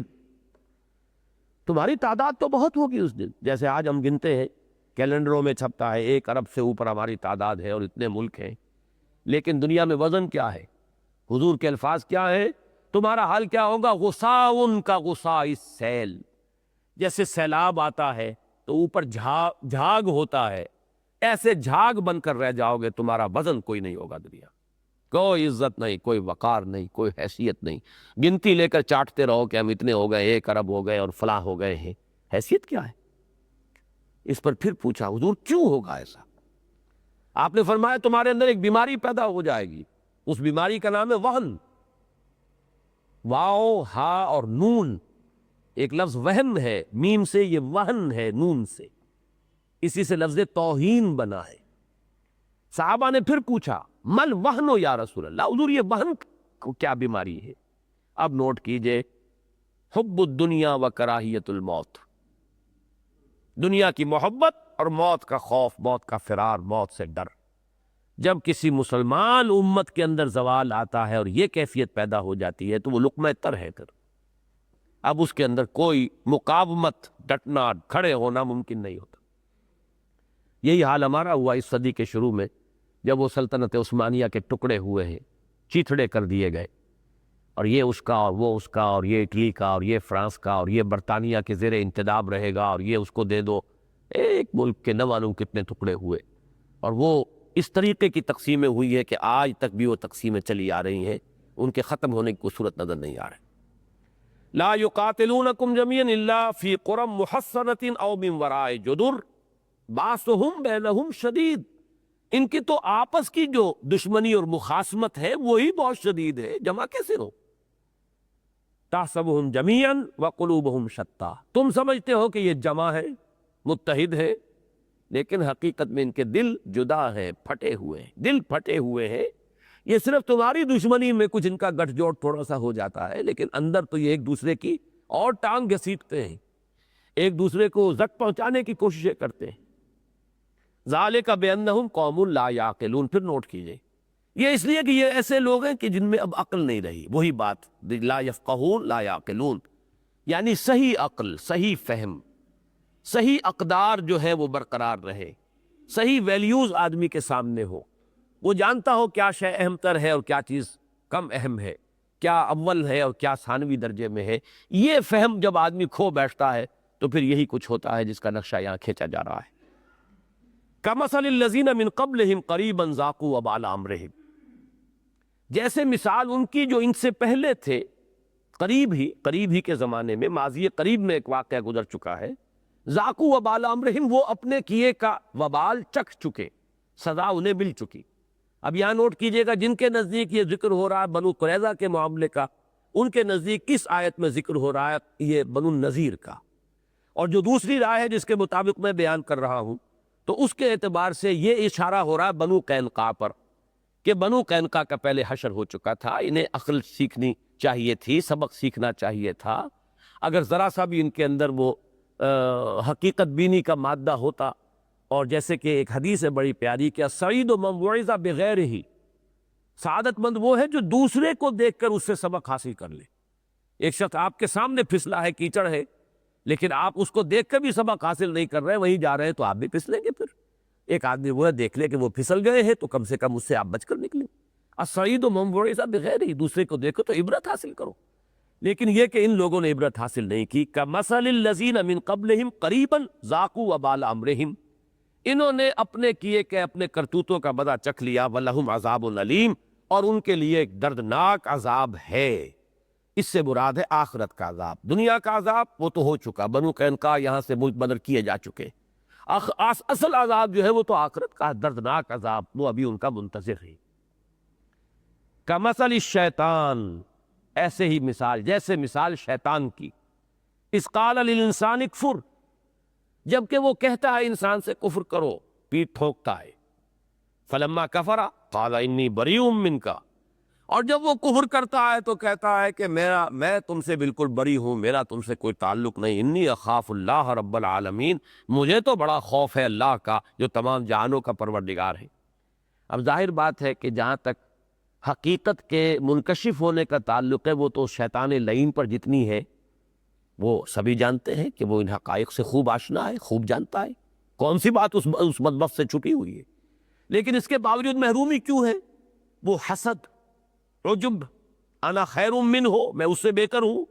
خلقتنی من نار وخلقتہ من طین، اسے تو نے بنایا غبارے سے، مجھے بنایا تھا آگ سے، میں بہتر ہو کر کیسے جھکوں؟ وہی یہود کے علماء کا کردار تھا یہ تو محمد تو ہے بنو اسماعیل میں سے، امیین میں سے ہم ہیں، جو اولاد ہے یعقوب کی، اور ہمارے ہاں چلی آ رہی ہے جو نبوت اور رسالت 2000 برس سے، ہم کیسے اس کو مان لیں، اب ان کو نبی مان لیں؟ تو یہ معاملہ شیطان کا اس سے مثال دی جا رہی ہے کہ وہ پیٹھ ٹھوکتا ہے، لیکن جب وہ کوئی شخص جو ہے اس کی لبیک کہتا ہے اس کی پکار پر، تو پھر وہ علیحدہ ہو جاتا ہے۔ انی بریء منک انی اخاف اللہ رب العالمین۔ مجھے اندازہ نہیں ہے کتنے منٹ ہیں تمہارے پاس۔ اس کی ایک عملی مثال ہے جو سورہ انفال میں آئی ہے کہ غزوہ بدر میں فی الواقع یہ صورت ہوئی ہے کہ شیطان لعین نے پیٹھ ٹھوکی ان قریش کی، وہ لشکر جو آیا تھا۔ چنانچہ یہ آیت نمبر 48 ہے، اذ زین لہم الشیطان اعمالہم۔ یاد کرو جب کہ یہ غزوہ بدر کا ذکر ہو رہا ہے، جبکہ شیطان نے ان کے لیے ان کے اعمال کو مزین کر دیا تھا۔ وقال لا غالب لکم اليوم من الناس وانی جار لکم، اور اس نے کہا تھا کہ آج تم پر کوئی غالب نہیں آ سکتا، 1000 کا لشکر لے کر تم نکلے ہو اے قریش، کون تم پر غالب آئے گا؟ اور میں بھی تمہارے ساتھ ہی ہوں، تمہارے ساتھ کھڑا ہوں، پڑوسی ہوں، تمہارا قریبی ہوں۔ فلما ترات الفئتان نکص علی عقبیہ، جب دیکھا کہ اب یہ دونوں لشکر مٹ بھیڑ ہونے والی ہے، آ گئے ہیں آمنے سامنے، تو وہ اپنی ایڑی کے بل الٹا لوٹا۔ وقال انی بریء منکم انی اری ما لا ترون، تو اس نے کہا کہ میں تو بری ہوں تم سے، اس لیے کہ میں وہ کچھ دیکھ رہا ہوں جو تم نہیں دیکھ رہے۔ وہ جو فرشتوں کا نزول ہوا ہے غزوہ بدر کے موقع پر، اسے تو وہ بھی نظر آ رہے تھے۔ انی اخاف اللہ، مجھے تو اللہ سے بڑا خوف ہے، ڈر ہے۔ وہی نقشہ یہاں ہے کہ شیطان کا معاملہ جو ہے،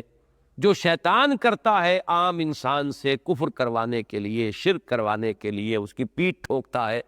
اور بھس میں آگ لگا کے پھر وہ جمالو جو ہے وہ پھر علیحدہ دور جا کر کھڑی ہو جاتی ہے۔ یہی کردار ان منافقین کا ہوا ان یہود کے بارے میں، ان کی پیٹھ ٹھوکی، ان کا حوصلہ بڑھایا، امداد کی امید دلائی، عین وقت کے اوپر پھر انہیں چھوڑ کر وہ جو ہے علیحدہ ہو گئے، اور وہ جو حشر جو ان کا ہوا بنو النذیر کا، وہ سب کے سامنے ہے۔ فَكَانَ عَاقِبَتَهُمَا، اب دونوں کا انجام یہ ہوتا ہے، شیطان کا بھی اور جو اس کے بہکاوے میں آ کر کفر اور شرک کی روش اختیار کرتے ہیں، انہما فی النار خالدین فیہا، کہ وہ دونوں آگ میں ہیں، اس میں ہمیشہ ہمیش رہنے والے۔ وذالک جزاء الظالمین، اور یہی ہے ظالموں کا بدلہ، یہی ہے ان کی سزا، وہ اسی کیفر کردار کو پہنچنے کے قابل ہے۔ اللہم انا نعوذ بک من الشیطان الرجیم، اللہم انا نعوذ بک من شرور انفسنا ومن سیئات اعمالنا برحمتک یا ارحم الراحمین۔